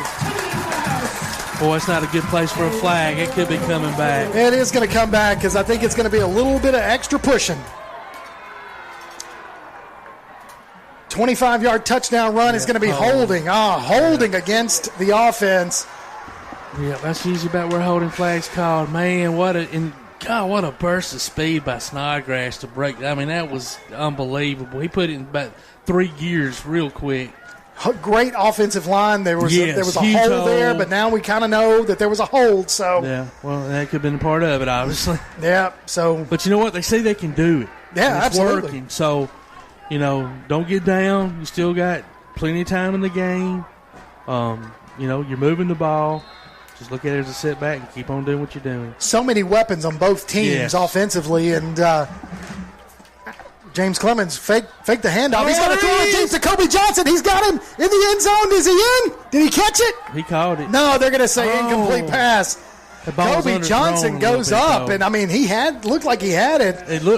I didn't see it ever hit the turf. I didn't either, but it was on the far side. Yeah, it was on the far side, but a little bit too much air under the ball. It's probably not.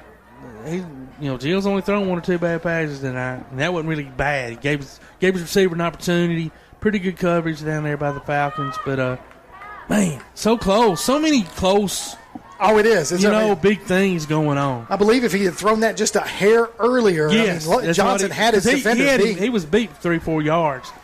Lopez going to hand it off to Snodgrass. Snodgrass got a hold, looks across the 30. He's going to be knocked down at about the 28-yard line. Old man knocked him down, or he ran into his own man. Yeah, he did. So, tell you, pickup of about 3 yards on the play, but that's going to be 3rd and long for the Jets. Well, and at this point, it's 2-down territory. I mean, don't you think? Oh, I agree.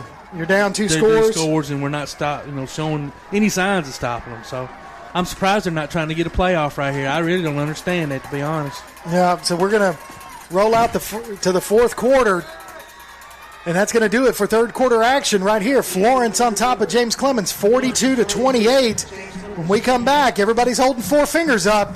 Fourth quarter action. You're listening to James Clemens High School football from Play Action Sports.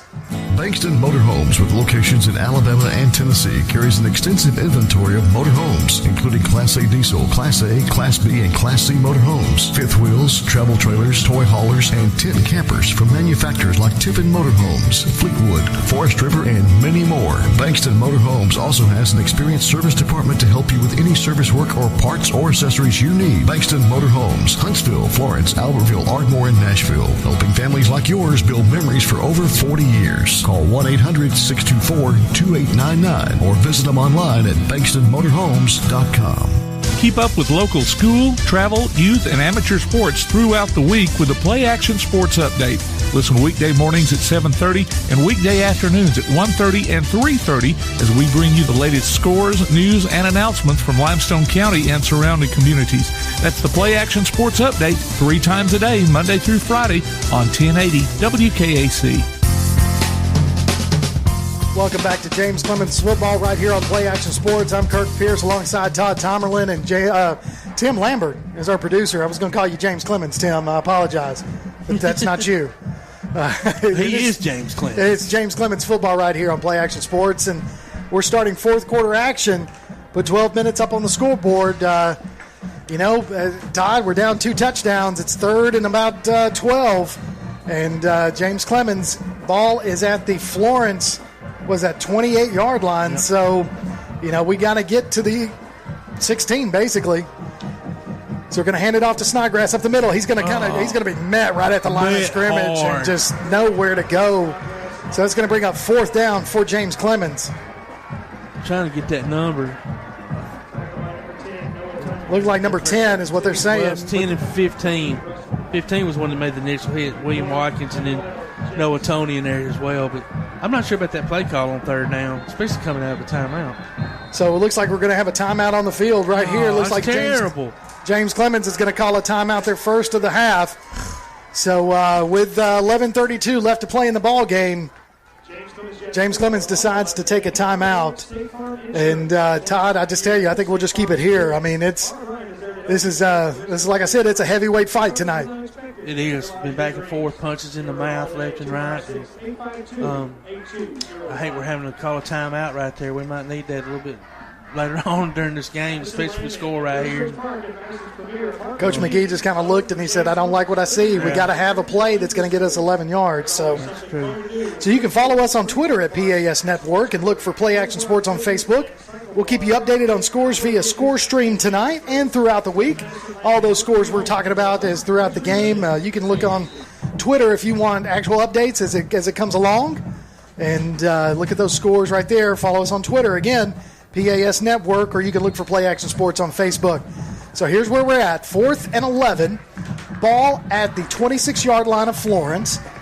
James Clemens down 2 scores, 42-28, with 11:32 left to play in this ball game. James Clemens just burned their first time out of the second half. Florence has 1 left. James Clemens has 2. Lopez, shotgun formation. He's got Snodgrass to his left, trips to the left as well. We're going to have movement on the line. Coming out of a timeout. So false start against James Clemens, going to move that ball back. So here we go. Moving it back a few yards. So it's going to be 4th and 16 for the Jets. Probably not too many plays in the playbook for 4th and 16, I'm not thinking. No, not at all. So you got 2 splits to the near side. That's going to be Kamari Pittman and Tyreek Walker. We're going to put Cunningham and Kobe Johnson on the far side. Snodgrass in the backfield along with Lopez. Lopez in the shotgun formation. We need 16 yards for the first down. 4th and 16. Lopez going to look to run. He's going to keep it himself. Wow. He's going to cross the 20. He's going to get into the end zone, Todd. He's going to get it. No, he's going to be knocked out of bounds at the 2. The defensive back came over and hit Lopez right as he got to the 2-yard line. Yeah, Kamari Clardy made a huge touchdown-saving tackle there at the 1, but what a freaking run there by Gio. That's what Gio can do. He's a true dual threat quarterback. And dropped back to pass. The pocket collapsed on him, and he decided to tuck it and run. 1st and goal from the 2 for the Jets. And this game out, he may just have to take the team on his shoulders and start doing more of that. I agree. Snodgrass up the middle. Does he get in? He does. Touchdown, James Clemens. That's his third touchdown of the night. Dante Snodgrass from 2 yards out. 4th and 16, you had to have the first down. Really had to have a score, in my opinion. Yeah, I felt like if we didn't score right here in this position, we were going to be out of the game. Finally, now we have the opportunity to stop them. We've got to get them in the 3rd and long where we can get them off the field and tie this game back up. Tell you what we need is a turnover. Yeah. Aaron Rowe in to kick the extra point. Kobe Johnson down to hold. There's the snap. Kick is up, and it is blocked. Gee. The kick is blocked. They've gotten close a couple times tonight and finally got through. That's huge. That is huge. So with 11:08 left to play in this ball game, James Clemens scores a touchdown, but the extra point is blocked. 42-34 tied, and that's gonna hurt right there. I think it was Jordan Woods. I'm not even sure. It happened so fast coming off that end, unblocked, just straight across. You got to at least bump somebody to keep them from getting back there, and that could very well, be what causes the loss of the game. We'll see. We'll see. Aaron Rowe lining up at his 40, and James Clemens within one score. I mean, we're down 8, and that's huge. That extra point block is huge. So Florence comes out to receive the kickoff. Aaron Rowe lining up to kick it. Hopefully he can get it all the way in the end zone and start them at their 20 and have the defense come in and stop them and get the ball back and try to close this ball game up a little tighter. So Aaron Rowe lines up. There he goes. Puts the foot on the ball. It's just a line drive kick. It's going to be fielded at the 2. The ball's going to be It's still on the ground. Now he picks it up at the 2-yard line. He's got some room. Returns it to the 15. He's got room. Only one man to beat. That's the kicker. And he's going to be brought down at about the 49-yard line as he crossed the 50. 51-yard kickoff return there by Florence. We had him deep, and then had him. Chad Coulter and who else was there? And then Aaron Rowe was there. Kicker made the tackle, but had an opportunity to get him basically inside the 10. Once again, missed tackle there on about the 9-yard line. And then ends up all the way on our side of the field. I mean, we had him dead to rights right there. Right. And then just let him go. Man, it was such a good kick. Hard line drive, like you said. Hard to handle. Got what we needed, and then boom. Not able to capitalize on that. That's what it's been all night. Yep. So 1st and 10 for Florence. They're going to mark it at the James Clemens 48-yard line. Quarterback, shotgun, puts a man in motion. Going to hand it off to the running back, number 5. He's going to shed one tackle, still on his feet, picks up 5 yards, 4 yards on the carry. It's going to bring up 2nd and 6 for Florence from the James Clemens 46-yard line. Closer to the 45. Yeah, Ryan Williams, a couple other Jets in there on the tackle. So James Clemens' defense got to hold tough. Has not been able to stop this Florence offense from scoring at all. Every time they've had the ball, they have put a touchdown on the board. Shotgun formation, trips to the far side, one to the near. Dropping back to pass. He's going to pump fake. He's going to roll to the far side. Where's he going to do? He's going to keep it and tuck it and run and going to be forced out of bounds after about a 2-yard gain, maybe 1. Now they're going to say he didn't go anywhere. So they're going to push him. If they pushed him out of bounds. Yeah, Gary Bell did a good job of running over and pushing him out of bounds. But that all goes back to the secondary. It was great coverage on the back end. Nobody open. So 3rd and long, 3rd and 8 for the Falcons. Haven't got them off the field all night. Here's another opportunity to do it. Got 17 seconds left to play on the play clock. Almost to 10. They're trying to get their play in. They got to get it going. 6-5. Down to 3. Still no snap. That's a delay of game, but they got it off. So it's a reverse. It's a reverse. Good blocking there. He's still on his feet. He's going to be brought down, upended at about the 30-yard line. Is number 3 for Florence. So he picks up the first down and then some. Jamal Mayers made that tackle, but man, are you sure they got that ball off? I didn't think they did. But I don't either. I was looking at the snap in my one eye and looking at the clock in my other. And We're trifocals, so obviously I was wrong. But, boy, you couldn't cut it any closer than what they just did. So 1st and 10, Florence from the James Clemens 28-yard line. Officials are going to talk about something. They need to be talking about whether they get that snap off in time. So 9:33 and counting. They got to put some more time on the clock because they stopped the clock, and the clock kept running. Are they going to do that?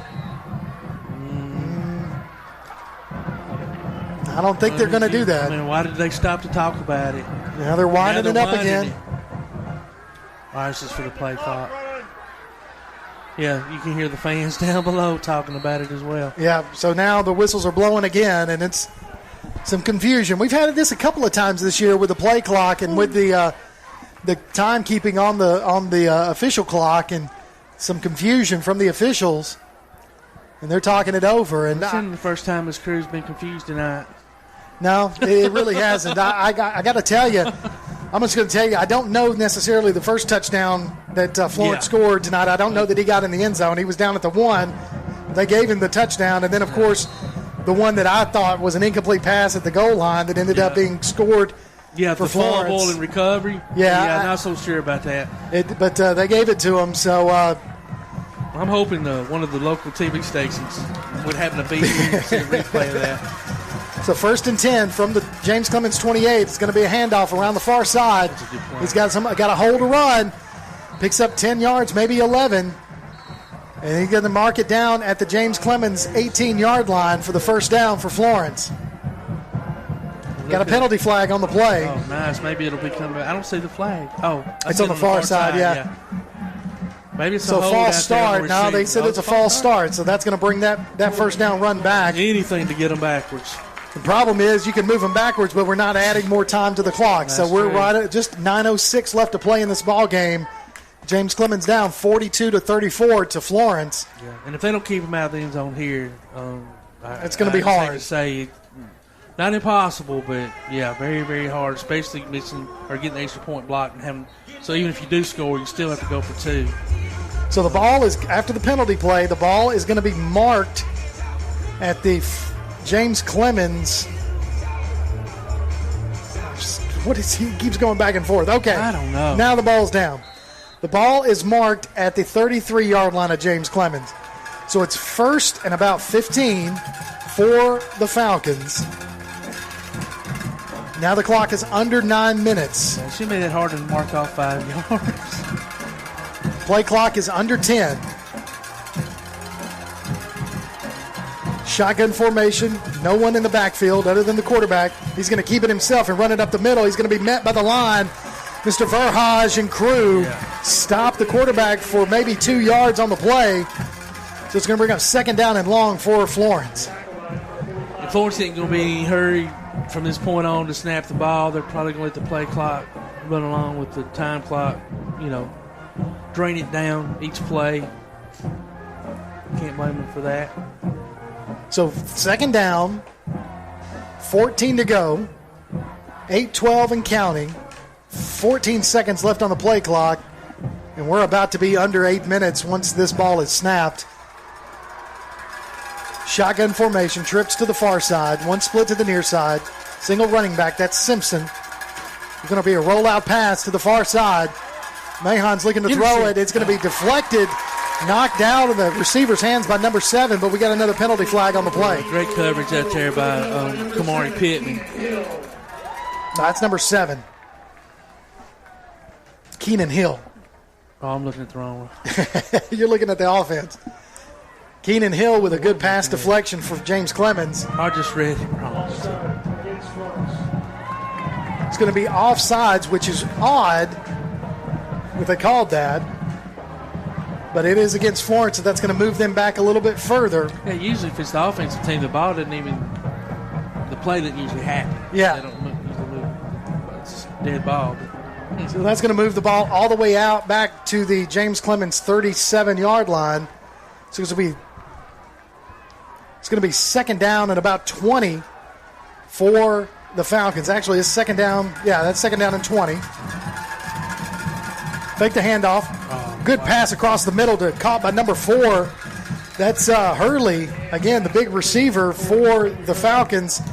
Gets back to the original line of scrimmage, so it's going to be 3rd and 10 for the Falcons from the James Clemens 28-yard line. Yeah, Hurley's showing he's not scared to go across the middle there on a little slant. Well, he is a big receiver. He is.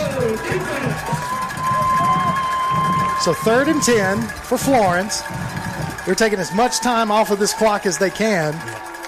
So by the time this ball is snapped, we'll be just a little over 7 minutes left to play in the ball game. You know, and it wouldn't surprise me if Florence, this is 2-down territory for them down here. You're very well. To be honest.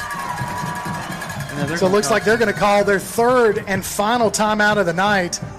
So with that, 7:03 left to play in this ball game. Florence 42, James Clemens 34. You're listening to James Clemens Football right here on Play Action Sports. Hey guys, this is Joanna with CEI Bookstore and Truth Publications. I'd like to personally invite you to our storefront. While you're here, you'll find a variety of Bibles, children's gift items, trustworthy study materials, and more. Come check out our children's section. It's filled with Bible stories, picture books, games, toys, and a growing selection of homeschool materials. Here at CEI Bookstore, our goal is to provide you with trustworthy resources to bring you and your family closer to God. Stop by, and our friendly staff will be happy to help you find material that fits you and your family's needs. CEI Bookstore and Truth Publications, taking his hand, helping each other home. Welcome back to James Clemens Football right here on Play Action Sports. We're still in a timeout right now. Florence called their 3rd and final timeout. And Todd, we were talking about it. You know, tonight, James Clemens has still got 3 regional games. They got Grissom next week, and then they go to Sparkman, which will be another tough game. Yeah. And then they close out the season against Albertville, but we got to get this one tonight. So quarterback keeper, big running back, big quarterback, number 9. That's that Jalen Simpson. Got an injured player for the Falcons, number 32. Laying at the 30-yard line. Looked like he's kind of hurt his leg. And he's still down on the field.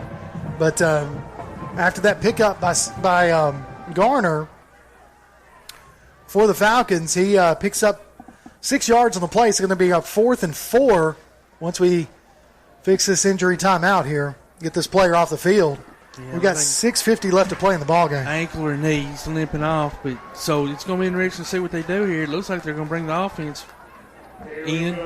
No, it's a kicker. They're going for field goal. So we're looking at possibly a field goal. No, they're bringing in the offense. They're bringing the quarterback, so it's going to bring up 4th down. Number 45 had to hold the tee in his hand. Yep. So everybody's in tight except for one split to the near side. That's Jacoby Hurley. They're going to give the handoff to number 5. He's around the far side. He's got the first down, but he is tattooed. But not before he gets down to about the 15-yard line, picks up the first down. Huge hit, but too late. And that's now you got everything against you. The time on the clock and points on the board. There is a flag on the play. So hopefully that's against Florence. I hope it's a hold. I do too. Bring it, Coach Waldrop's out on the field fussing with the officials. Yeah, he's not happy at all. So false start against Florence, so that's going to move them back and negate that first down run. That's huge right there. It is huge. Now that's going to be interesting to see if he still goes ahead and tries to go forward or what. So that's going to bring 4th and 9 is a lot different. 4th and 4. Yeah. So let's see if the Jets can get their first stop of the night from the defensive side. Yeah, they're going to leave the offense out there. So 4th down, 6:30 left to play in this ball game. James Clemens down by 8, 42-34 to Florence. Ball spotted at the. We haven't even moved. Where are we moving it to, guys? You got to get your marker. You got to get your yard marker down. Yeah, man, those fans are giving them grief too. Yeah. I mean, you got to get that yard marker down. Man, oh, my goodness. What are they doing? I'm confused. I'm totally confused. All right, they're going to say 4th and 4 after the penalty. I don't see how they did it, but now they're figuring out they screwed up. It's supposed to be 4th and 9, not 4th and 4. They moved it the wrong way. Or they actually left it at the line of scrimmage is what they did. So James Clemens calls a timeout. They called their second timeout of the ball game.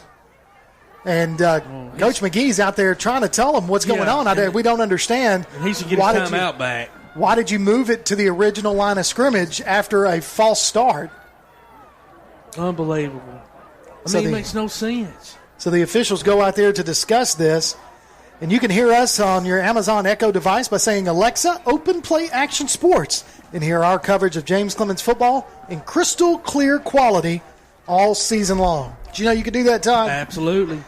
Amazon Echo, it's an amazing little machine. It certainly is. They're listening. So, 4th down, and we're trying to figure out what's going on. Coach McGee called timeout to get the officials to go out there and discuss this. There's 6:09 left to play in the ball game. 42-34, Florence on top of James Clemens. But this is a huge 4th down play, and they've got to figure out where they're going to put the ball. Yeah, if it's a false start, it moves back 5 yards. It's not that hard. It doesn't move back to the original line of scrimmage that I know of. No. There's going to be one really unhappy coach and team here, depending on what they're fixing to do. Coach McGee trying to get the referee to tell him what's up. Looks like they are moving it back. Okay, so they're going to move it back. I still don't think they've moved it back far enough. At least go back at least 2 more yards, yard and a half for sure. That's not 5 yards. No, it's not. We still haven't moved the yard marker. What are they trying to do? Negotiate? Well, okay, we don't really know what we're doing. We're just going to do 3 yards. I don't know what they're doing. If it's a false start, it goes back. Yeah. From the original line of scrimmage. I don't understand why they're having such a hard time down there tonight making simple decisions. All right, now we're moving it back. Where are we going to put it? Coach Waldrop's out there now. He's arguing his point. It should go back to about the 18. I don't know what the original line of scrimmage was, but around the 13. Well, the original line of scrimmage was the 23-yard line. Oh, I'm sorry. I was looking at the wrong line. Okay. So, yeah, this will be 4th and 9. Yeah, so, they've moved it back to where it goes. Now Coach Waldrop's out there trying to It's like 2 lawyers defending their position. Right. And it's like, Coach, it should be a simple explanation. A false start is minus 5 yards. But I don't understand. I guess they're not going to give Coach McGee back his timeout because he did bring his players to the sidelines and discussed it, but he should get his timeout back. I don't know what the rule is; they may not be allowed to. But you shouldn't have to call a timeout to point out an official error. Yeah, that's for sure. All right, looks like we're ready to play football again. So 6:09 left to play in this ball game. It's just this whole delay just takes the wind out of everything. It really does. James Clemens with the potential to stop on 4th down and get the ball back. So now the ball is spotted at the James Clemens 26-yard line, 27-yard line. 4th down and about 8 to go for the 1st down. Splits to the near side. Mahan drops back to pass. He's got a rush. He throws it across the middle. Intercepted! Oh, my goodness. How huge was that? Interception. Who is that? Number 15? I'm going to tell you who that is. Mr. Tyreek Walker playing both sides of the ball tonight, covering Jacoby Hurley, and just stepped right in front of that ball, grabbed it out of the air, tackled at the 2-yard line, of course. But that's okay. That's all right. They're off the field, and we've got an opportunity to go down and score. 6:02 left to play in this ball game. I told you, Todd, we needed a turnover. Yes, you did. You called it. A lot of jawing after that play, back and forth from both teams. And if you're the quarterback in that position, Hurley's 6'4", throw that ball up in there. Thank gosh he didn't, and we were able to intercept it and go the other way. So we're very capable going 98 yards. So here we go. We're 98 yards. 1st and 10 from their own 2-yard line is James Clemens. We're going to do a split on each side. We got Walker to the far side. We got Cunningham. We're going to hand it off to Dante Snodgrass up the middle. He's going to pick up maybe a yard, possibly 2 to about the 3-yard line, 4-yard line. So 2 yards on the carry, 2nd and 8 from the 4-yard line. A little breathing room there just to be able to run the next play. So the officials call the play dead. We're going to spot the ball. 2nd and 8, Jets. Not sure. Injury timeout. Got an injury timeout. Looks like Xavier Garner, which we've caught his name several times tonight. He's been playing on the quarterback. Yeah, he had a big touchdown run earlier. He came limping off the field. So 2nd and 8. We're under 6 minutes to play. Hand off again to Snodgrass. He's trying to find a hole. Pushes his way forward past the 5, down to about the 7-yard line. Helmet flies off. And the James Clemens player that had his helmet flown off, he's saying it was yanked off. He's saying it was yanked off, and I don't know. I didn't see it, but official didn't see it, and that's what's more important. So Snodgrass with about a 3-yard gain. It's going to be 3rd and 5 for the Jets. Ball at their own 7-yard line. So this is going to be a stupid question. This is 2-down territory, right? I mean, didn't it have to be? I don't know, man. I mean, you're too deep. I don't know that you can do that. But that looked like offsides right there. Yeah. They're not going to call it. Boy, he moved. He was across the line of scrimmage. So you got Lopez in the shotgun. Takes the snap, looking to pass. He's rolling to the near side. He's got a little bit of room. He's going to hold it himself. He's going to be hit and falls forward to about the 15-yard line. He did. He got the first down. Huge run by Gio Lopez. Huge run. I thought they had him about 3 yards back, but he was able to scramble away. And, we may need to see a whole lot more of that this whole series. So Gio is a big quarterback, 6 foot, 200 pounds. And can move. Yes, he can.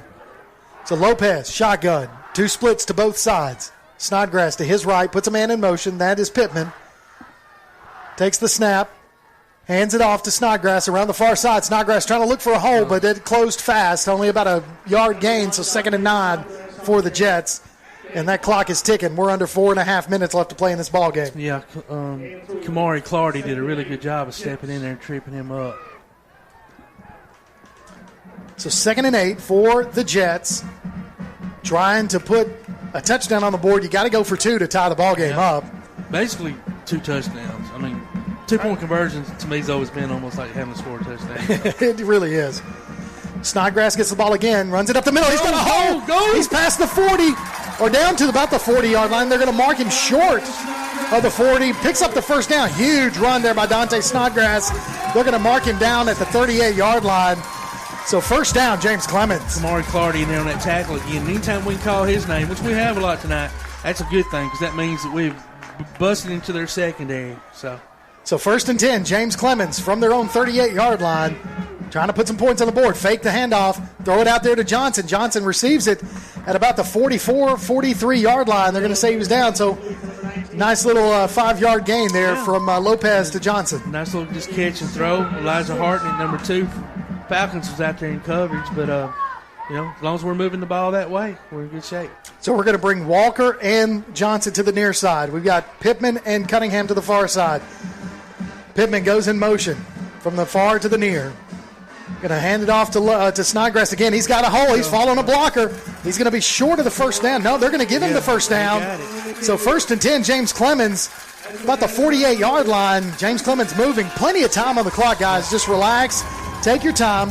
We're at 3 minutes. Correct? Yeah, 3:11 left to play in the ball game. Because of that timeout, I only got one left. Oh, is it just one? Okay, that's right. And, man, he should be getting that timeout back.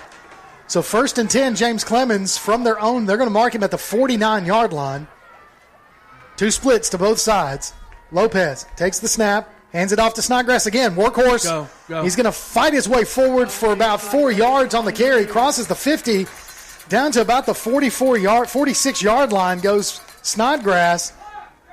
So he's gotten the ball several times in a row, and he's still working hard. Nick Wilcox, that's the 2nd tackle he's made in a row. But you know what? With only one timeout left, 2:33, you're sitting the ball at midfield. Time's starting to be a little – they need to start processing this a little faster. Lopez drops back to pass. Dead. He's got a rush. Wow. He's going to throw it off his back foot. He's got it. He's got Cunningham. Cunningham's at the 30. Down to the 40 or 20-yard line. Goes. Was that Cunningham or Snodgrass? It's on the far. Snodgrass. I thought it was Cunningham, but that's a number 1. Dante Snodgrass takes it all the way down to the Florence 15-yard line. Huge pickup. I thought Lopez was going to be sacked, but he was able to shake that. He was dead to rights. He did a wonderful job of stepping through that and making a great pass. Samuel Thompson was finally able to run Snodgrass out of bounds. But, man, we're in it. 1st and 10 from the 15. Giving it to Snodgrass. No, going to fake the handoff. Going to throw it out here to Pittman. Pittman trying to put a move on someone. Going to be brought down from behind. It's still on his feet. They were dragging his jersey. But Pittman gets all the way down to the 5-yard line. So that is going to be a first down. So that should be 1st and goal if they mark it correctly. Xavier Garner Yeah. He was back in the game was the one that pulled him out of bounds. So, yeah, first down. First and goal for the Jets from – they're marking it about short of the 4-yard line. So it's kind of in between the 4 and the 5. So we'll say he's at the 4-yard line. So first and goal from the 4. Plenty of time. 2:09 left to play in the ball game. Jets down by a touchdown and a 2-point conversion. Trying to punch it in the end zone. Going to hand it off to Snodgrass. No, Lopez is going to keep it himself. Still on his feet. He's in the touchdown. Wow. Touchdown, Gio Lopez. The Jets. Gio Lopez from 4 yards out takes the touchdown run in there. Was able to shake one defender that got in there and got in his face. And able to force his way through. And you know what? He's coming off holding his shoulder. Yeah, but I think he's going to be okay. So we're going to – here's what's going to happen, and I've seen this happen before, and I know Florence has got to be ready for it. Snodgrass is going to line up in the Wildcat formation for the 2-point conversion. Every time they've needed 2 points, they've done this. So we'll see if we can punch it in for 2 points. Snodgrass takes the snap, going to the near side. He's in there. Tie ball game, folks. Wow. Tie ball game. Only problem is we left them 2:04. 2:04 left to play in this ball game. Snodgrass in for the 2-point conversion here at Madison City School Stadiums. What a ball game, folks. Great. If you're not here, we hope we're doing it justice. Because I'm telling you, this is a ball game. Everybody knotted up at 42. Florence 42. James Clemens 42. 98-yard drive, 2-point conversion. I mean, unbelievable. I tell you, that is just put your ears back and just pushing forward. And again, Florence not able to stop them. You know, we haven't been able to stop. Let's try to get a stop, maybe a turnover with 2 minutes left, and try to kick a field goal to win this thing or punch it in. I don't care. Yeah, let's win it. But 2:04 left to play in this ball game. I take my hats off to the kids. They settled down. They didn't let their emotions go crazy. You know, there's been a few little skirmishes and words said here or there, but they didn't let it get the best of them. They kept their heads in the game and did what they were supposed to do, and it's paid off, and now we got a tie ball game. So James Clemens able to respond to the adversity of being down 2 scores and tie this ball game up in the fourth quarter, 42-all. Aaron Rowe, if you ever get into the end zone now's the time. High end-over-end kick. It's going to be fielded at the 2. Going to try to run it out. They've got him at the 10. He's got a block. He's going to go to the reverse field and go to the other side. He's crossed the 20, down to the 30, still on his feet. Brought down at about the 47-yard line. I tell you, man, we have been able to close in, but not able to finish the deal. Corral him, but not get him down. So huge return again by Florence, giving them good field position at their own 47-yard line with 1:51 left to play in this ball game. The only, guess saving grace is, I don't think that their kicker can hit from long range. So, his kickoff certainly hasn't been long at all. But I tell you, I'm going to be honest with you, I don't want to find out. No, I don't either. I'd just soon get a turnover and go the other way. But how many timeouts does Florence have? 1. Okay. Shotgun formation, 2 splits to either side, 1 running back in the backfield. Mahan's going to throw it. It's going to be overthrown. His intended receiver, number 7, really just fired it over there, but it was just too high. So 2nd and 10 for Florence from their own 47. I tell you, man, he fired that. And he did. That was rock. He just thought that might have been nerves. Yeah, he set and threw, but it was just too high. Yeah. So 2 splits to the near side. We got Walker out there on defense again. He is on Hurley, Jacoby Hurley, the big receiver for Florence, 6'4". Going to be a reverse. It's kind of like a little Statue of Liberty play. Going to pick up 3 yards on the play. It's going to bring up 3rd and 7. Great job by the Jets to stay at home, play their position. And if you don't know what the Statue of Liberty play is, the quarterback drops back, holds the ball, holds his hand up like he's going to throw, and hands the ball off behind him with his other hand, a la Boise State against Oklahoma in the Fiesta Bowl. It worked. Yeah, but not this time. 3-yard carry, so 3rd and 7 for Florence with 1:15 left to play in this ball game. Play clock's down to about 13 seconds. Mahan gets up. He's shotgun formation. Got trips to the near side. Drive, got to take the shot, going to take the snap, going to flare pass it out. He's got 2 defenders on him. They're going to run him out of bounds for no gain. So it's going to bring up 4th and 7. So we'll see what odd play that call was. in A screen position, pass. man. Why? I tell you, Tyreek Walker must be shutting down number 4, Jacoby Hurley, because he has been ineffective once Walker has gone in on defense. Because that's exactly where I would have looked at throwing the ball. Yeah. If anything, send him deep and hope you get a interference call or something, or just let him go and make a play. But thank goodness they didn't. But that was still an odd call in a 3rd and 7 situation. So I'm going to be honest with you. They're lining up for the punt. And I watched this punter, number 17. He was booming, right? Derrickis Williams for Florence, and he was booming them during pregame warm-ups. But I'm going to tell you right now, if I am James Clemens, I'm preparing for a fake. Oh. Okay. I'm just preparing for it. I mean, what does Florence have to do to lose? I mean, it's under a minute left to play in the ball game. I don't know, though. Right there on the 49. With yeah, the I mean, that's true. Kicker, that's true. But you just got to prepare for it, and I think that's what Coach McGee. Let me ask you this. You think he's got the leg that he could overkick it and possibly knock it in the end zone? Or do you think? Yeah, I mean, I'm going to tell you, Really? if he does what he was doing in pregame warm-ups, they will be high and they will be tight spirals. Oh, wow. Okay. And so, but Coach McGee called a timeout, so. What if you're James Clemens, would you consider not even putting a man back and just going for a block? No, I put a man back there because if anything, you could get a big punt return. Because that's what you want to do is get a big punt return and try to get good field position to where you can at least run a couple of plays because you don't have any timeouts now. Don't have any timeouts. Run a couple of plays and try to get Aaron Rowe in to try to kick the game-winning field goal. So we'll see what happens here. Florence lining up to punt. Back deep to receive for James Clemens is number 10, Jamal Myers, back deep to receive. He's standing on about his 24, 23-yard line, moves back to the 22. But I'm telling you, this guy can punt, so we'll see what he does. Now watch it. I say he can punt, and he shanks one. High snap! It's a high snap! It's a high snap! Oh, the punter's here! They're coming down. He turns the throw. He's tackled at the 15. He's tackled at the 15-yard line. Are you kidding me? High snap! Tackled at the 15-yard line. It's going to be 1st and 10. James Clemens from the Florence 15. Oh, my God. Ladies and gentlemen, that is exciting. That was so exciting. High snap. He was almost fixing to throw that ball. He was. Which would have been even worse. But Brandon Tanner finally brought him down. Oh, my goodness. 50 seconds. You got a great field goal kicker. I don't even know what to do. Just give the ball to Snodgrass. Or let Gio keep it. Well, you've only got 50 seconds. No timeouts left to play. The ball, I said it was spotted at the 15. They're going to move it back to the 16-yard line. Ladies and gentlemen. We were inside of that. Yeah, that's crazy. I thought it was like inside the 15, but whatever. We'll take it. I'll tell you, ladies and gentlemen, this is an exciting ball game. We're under a minute to play. All knotted up at 42. Lopez going to fake the handoff, going to keep it himself, run it up the middle, going to push his way forward for about 5 yards. Still on his feet. The offensive line just gives him an extra shove. He's down to about the 8-yard line. Clock is running. We're at 37 and counting. Kids are feeling that offensive line felt at that time. You got to spike the ball, guys. Spike the ball. You got to spike it. You've got to spike it. Lopez, shotgun, 2 splits to either side. Snodgrass to his left.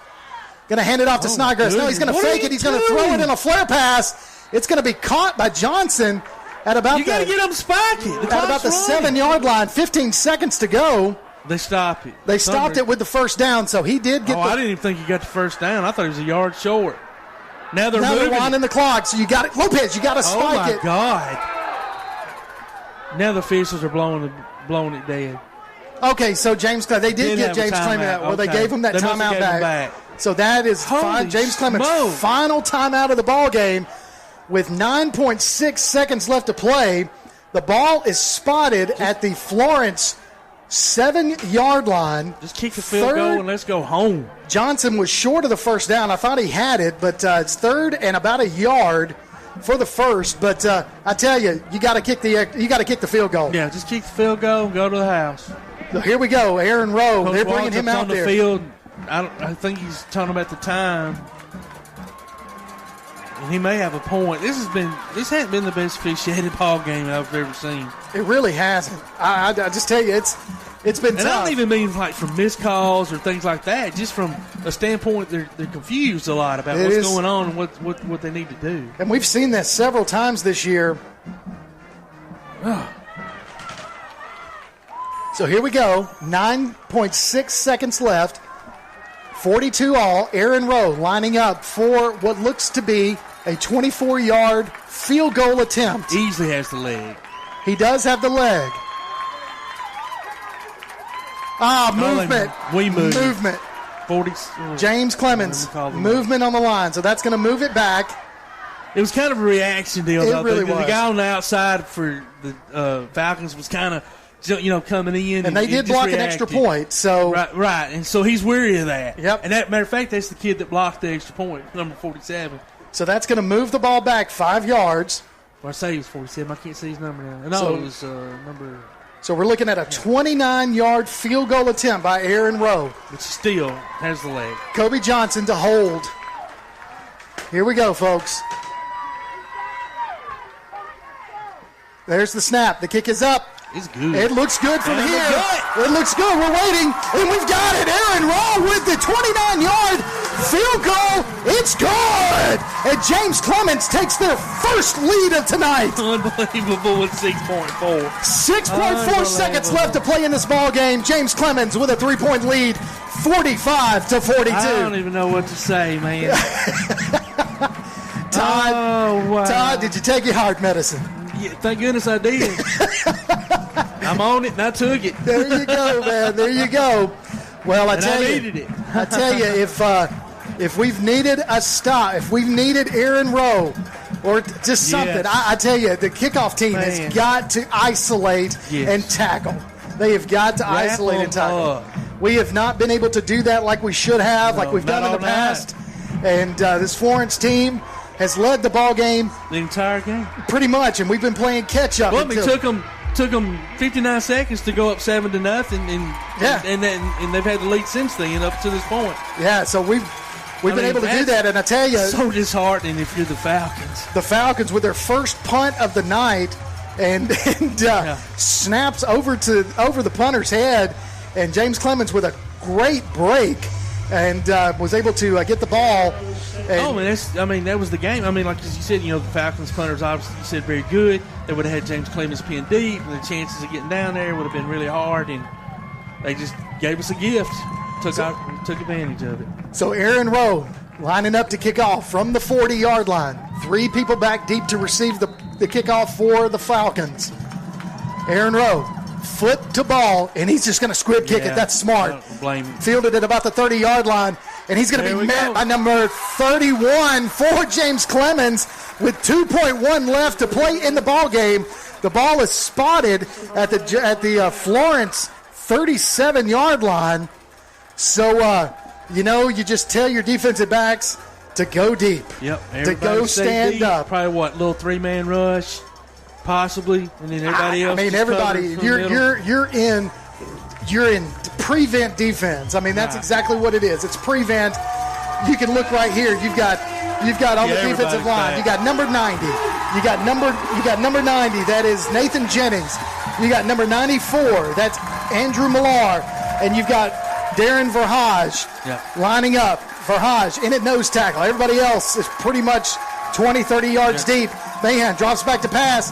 He's gonna just heave it up. It's a Hail Mary, and there's nobody but James Clemens defenders, but they knock the ball down. That's the ball game, folks. That is the ball game.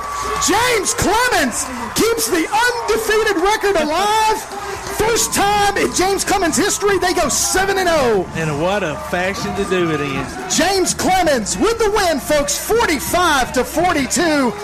Huge win by Coach Chad McGee and his Jets team, and a disappointing loss for the former James Clemens head coach Wade Waldrop. But hey, I'll take this side of the field any day. Any day of the week. Any day of the week. Hats off to the Falcons. They came in here and gave the Jets more than they ever thought they were probably going to get from a 2-3 team. I mean, honestly. Yeah.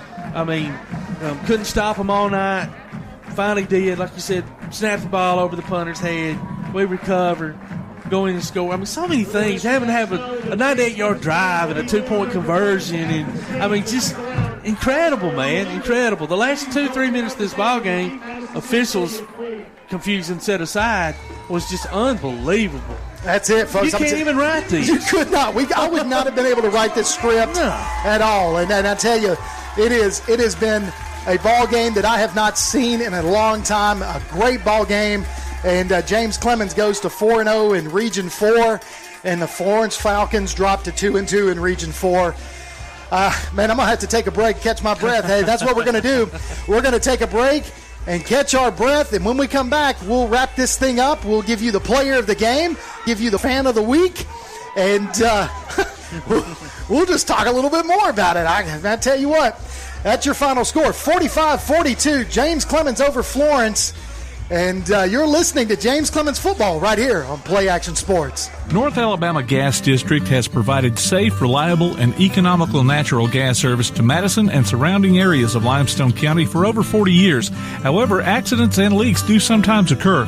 If you smell odors similar to rotten eggs or notice other possible signs of a gas leak, such as a fire or explosion, a blowing or hissing sound, or blowing dust or bubbling water, leave the area immediately, avoid ignition sources, warn others, and from a safe location, contact us immediately at 256-772-0227. And remember to call 811 before you dig.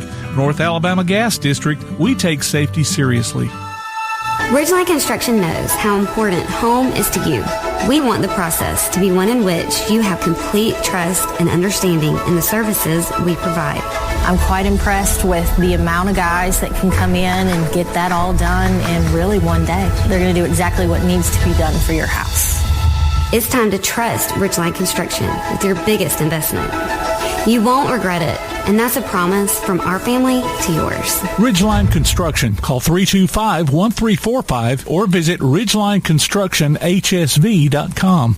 Bankston Motorhomes, with locations in Alabama and Tennessee, carries an extensive inventory of motorhomes, including Class A diesel, Class A, Class B, and Class C motorhomes, fifth wheels, travel trailers, toy haulers, and tent campers from manufacturers like Tiffin Motorhomes, Fleetwood, Forest River, and many more. Bankston Motorhomes also has an experienced service department to help you with any service work or parts or accessories you need. Bankston Motorhomes, Huntsville, Florence, Albertville, Ardmore, and Nashville, helping families like yours build memories for over 40 years. Call 1-800-624-2899 or visit them online at bankstonmotorhomes.com. Mellow, a state of mind, a culture, a way of being, and the philosophy behind Mellow Mushroom Pizza Bakers.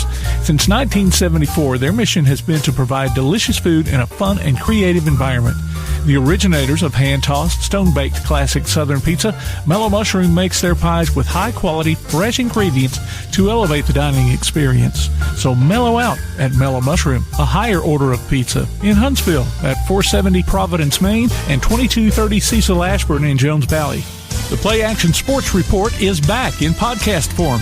Look for it every Wednesday on your favorite podcast platform. The Play Action Sports Report. Scores, interviews, highlights, and more from school, youth, and amateur sports in Athens and Limestone County.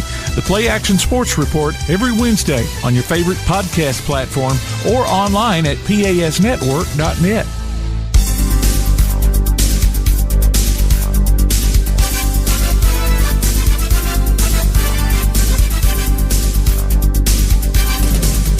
Welcome back to James Clemens Football right here on Play Action Sports.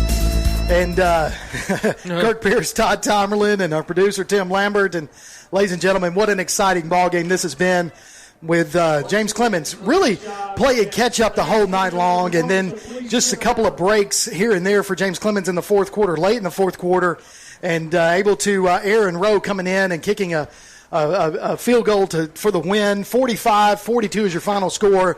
James Clemens steals one from Florence, but I say steals one, but it doesn't matter because when you're talking about this kind of thing and these two teams region play, James Clemens moves to 7-0, 4-0 in region play, and that just sets up some huge ball games the next few weeks. And what a crazy way to do it. I mean, you've seen as much football as I have over the years, and we've seen some crazy endings. And this right here is and I don't care what level, pro, college, high school, probably the most exciting high school game I've ever seen. I can't recall, and I've seen quite a few, but just amazing.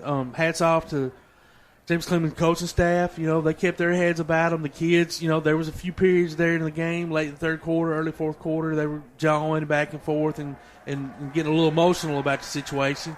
But they were all somehow able to calm down and, get all that stuff set aside. Florence obviously had their opportunity. I mean, anytime you score on every possession but one, right? Oh, absolutely. I mean, how many times are you going to lose that game? Yeah. You're not. Yeah, and I mean, the only time we saw their punter was the unfortunate snap over his head right there late in the fourth quarter. So, hats off to them for coming in here. Coach Waltrip coming back essentially to his home the last 8 years, and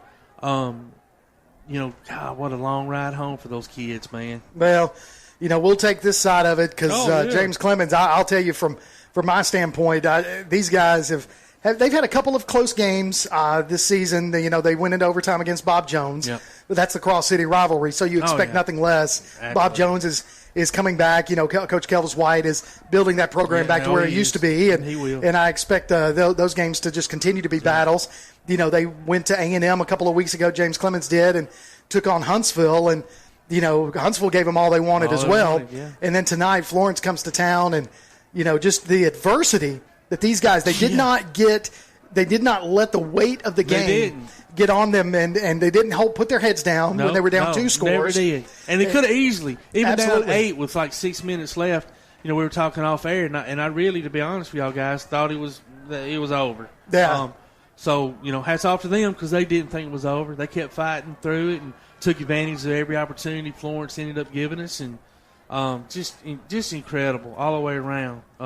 Take away some of the confusion from the officials during the course of the game, and it obviously would have been one of the best games ever seen by any. I mean, both. It's one of these deals where whether you're on the winning or losing side, you can walk away going, "Wow, I just saw something that I'll never forget." Yeah, exactly, exactly. And I think that's the thing that when Coach McGee, obviously, he knows his offense. He knows his offense is a high-powered offense. But the one thing he's probably going to take from this game, well, 2 things he's going to take from this game. One, he knows he's got to talk to the defense. I mean, he's got to get them to tighten up. This is we talked a lot about the defense early on, but I thought that tonight they were going to be able to make some stops, and unfortunately they weren't. But that's because Florence came in with a great game plan. Great game plan. And, Coach Waldrop knows these players on the other side. He knew exactly what to do. Yep. And but the other thing he's going to take away from this is that he's got a team that he knows can handle the adversity. Resilient. And they're going to be resilient, exactly. And they're going to need that when we get into playoff time. Absolutely. I mean, we've still – I don't want to – a lot of football. There's, like I said, you got Grissom next week, which we'll have that broadcast live here on Play Action Sports, and then we're going to do it again the following week. We're going to go to Sparkman, which is going to be another huge game, and tonight they're playing Bob Jones. And let me give you a couple of scores real quick, Todd, before we get into the rest of this post-game show. But some scores from the North Alabama Gas District scoreboard. Hartselle finished off Athens 45-34. That was the final score there. Tanner with a big win against Whitesburg Christian 47-12. Russellville dominates Ardmore 51-0. Wow. Brooks 27, West Limestone 20, Lauderdale County 49, Clements 20, East Limestone 48, Lawrence County 14, East Lawrence 54, Elkmont 28. And here you go. You ready for this one, Todd? Man. Bob Jones 25, Sparkman 21. Wow. So with that right there, that puts James Clemens in solo first place. Yep. So it sets up a great matchup next week with Grissom, and then if they can pull this out, beat Grissom, they go in undefeated against Sparkman, basically, in my opinion, for Region 4. For champs. And what a big win for Bob Jones. Huge win for Coach Kelvis. Takes a 2-1 lead over his brother, LaRon White. So Thanksgiving dinner will be interesting around the White household. Yeah, but I tell you, we want to congratulate our winners tonight, our Tzatziki's timeout with Tzatziki's winner, Emma Hill. Congratulations. You get those chicken dinner for 4 from Tzatziki's just off of Highway 72 in Madison. And then tonight, the fan of the week, the Lawlers fan of the week, if you will. You can enter your name for the Lawlers fan of the week at pasnetwork.net. And like I said, we'll announce that winner during our post-game show. We're going to announce that here in just a second. Of each and every James Clemens game, the winner gets a $20 Tasty Buck from Lawlers. And tonight's winner is Mary Quillen. Congratulations, Mary Quillen. You have 2 weeks to drop by WKAC Radio to pick up your gift card from Lawler's Barbecue, a $20 Tasty Buck. Congratulations again, Mary Quillen. Now, on to the player of the game, our Mellow Mushroom. player of the game. Our featured Jet gets a $20 gift card for Mellow Mushroom. And Todd, we talked about it. I'm going to let you announce it. Who is our player of the game? Gio Lopez. Oh, you shook me off. You shook me off. Get something in your eye. He shook me off. But yeah, Gio Lopez tonight, Todd. Just like we talked about, the whole team with adversity, but he made some great throws. 2 touchdown passes tonight. Ran in for basically the touchdown that put us 2 points behind, and then Dante Snodgrass runs it in for the 2-point conversion. So congratulations to Gio Lopez. He is our Mellow Mushroom player of the game. He receives a $20 gift card from Mellow Mushroom. Yeah, Gio played just a wonderful game, playing from behind all night long. Never lost his composure, kept it steady. Took some big hits. Stayed steady the whole night, made some really incredible throws. That one in the back of the end zone to Kobe Johnson. Yes. Right before half was just, perfect, spot on. Threw a couple more down on the sidelines, put it right where the receiver could only catch it and the defender couldn't get to it. Such a big game. And I'm sure, I haven't obviously been in the huddle with him, but the kids the other players seem to look up to him and listen to him as a leader. And absolutely. That's important as well. So, yeah, congratulations, Gio, on seeing you play many a fine game, young man, and tonight was no exception. So Gio Lopez, our player of the game. Congratulations to the James Clemens Jets and Coach McGee and his entire coaching staff for tonight's big win, 45-42 over Florence Falcons. And Todd, anything else you got to say? I don't know what else to say. There's almost words I can't even describe it. At least you were here to actually see it. I know we did our best to try to, explain what was going on, but it was just an insane night. You did a wonderful job.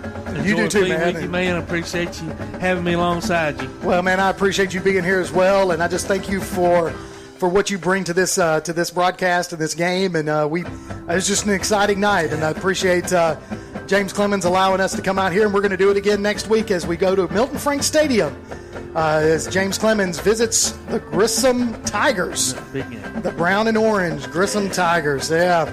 Well, that's going to do it for us. 45-42. James Clemens, the big winner over Florence tonight. I'm Kirk Pierce for Todd Tomerlin and our producer, Mr. Tim Lambert. Thank you all for tuning in. We'll catch you next week. You've been listening to James Clemens Football on Play Action Sports.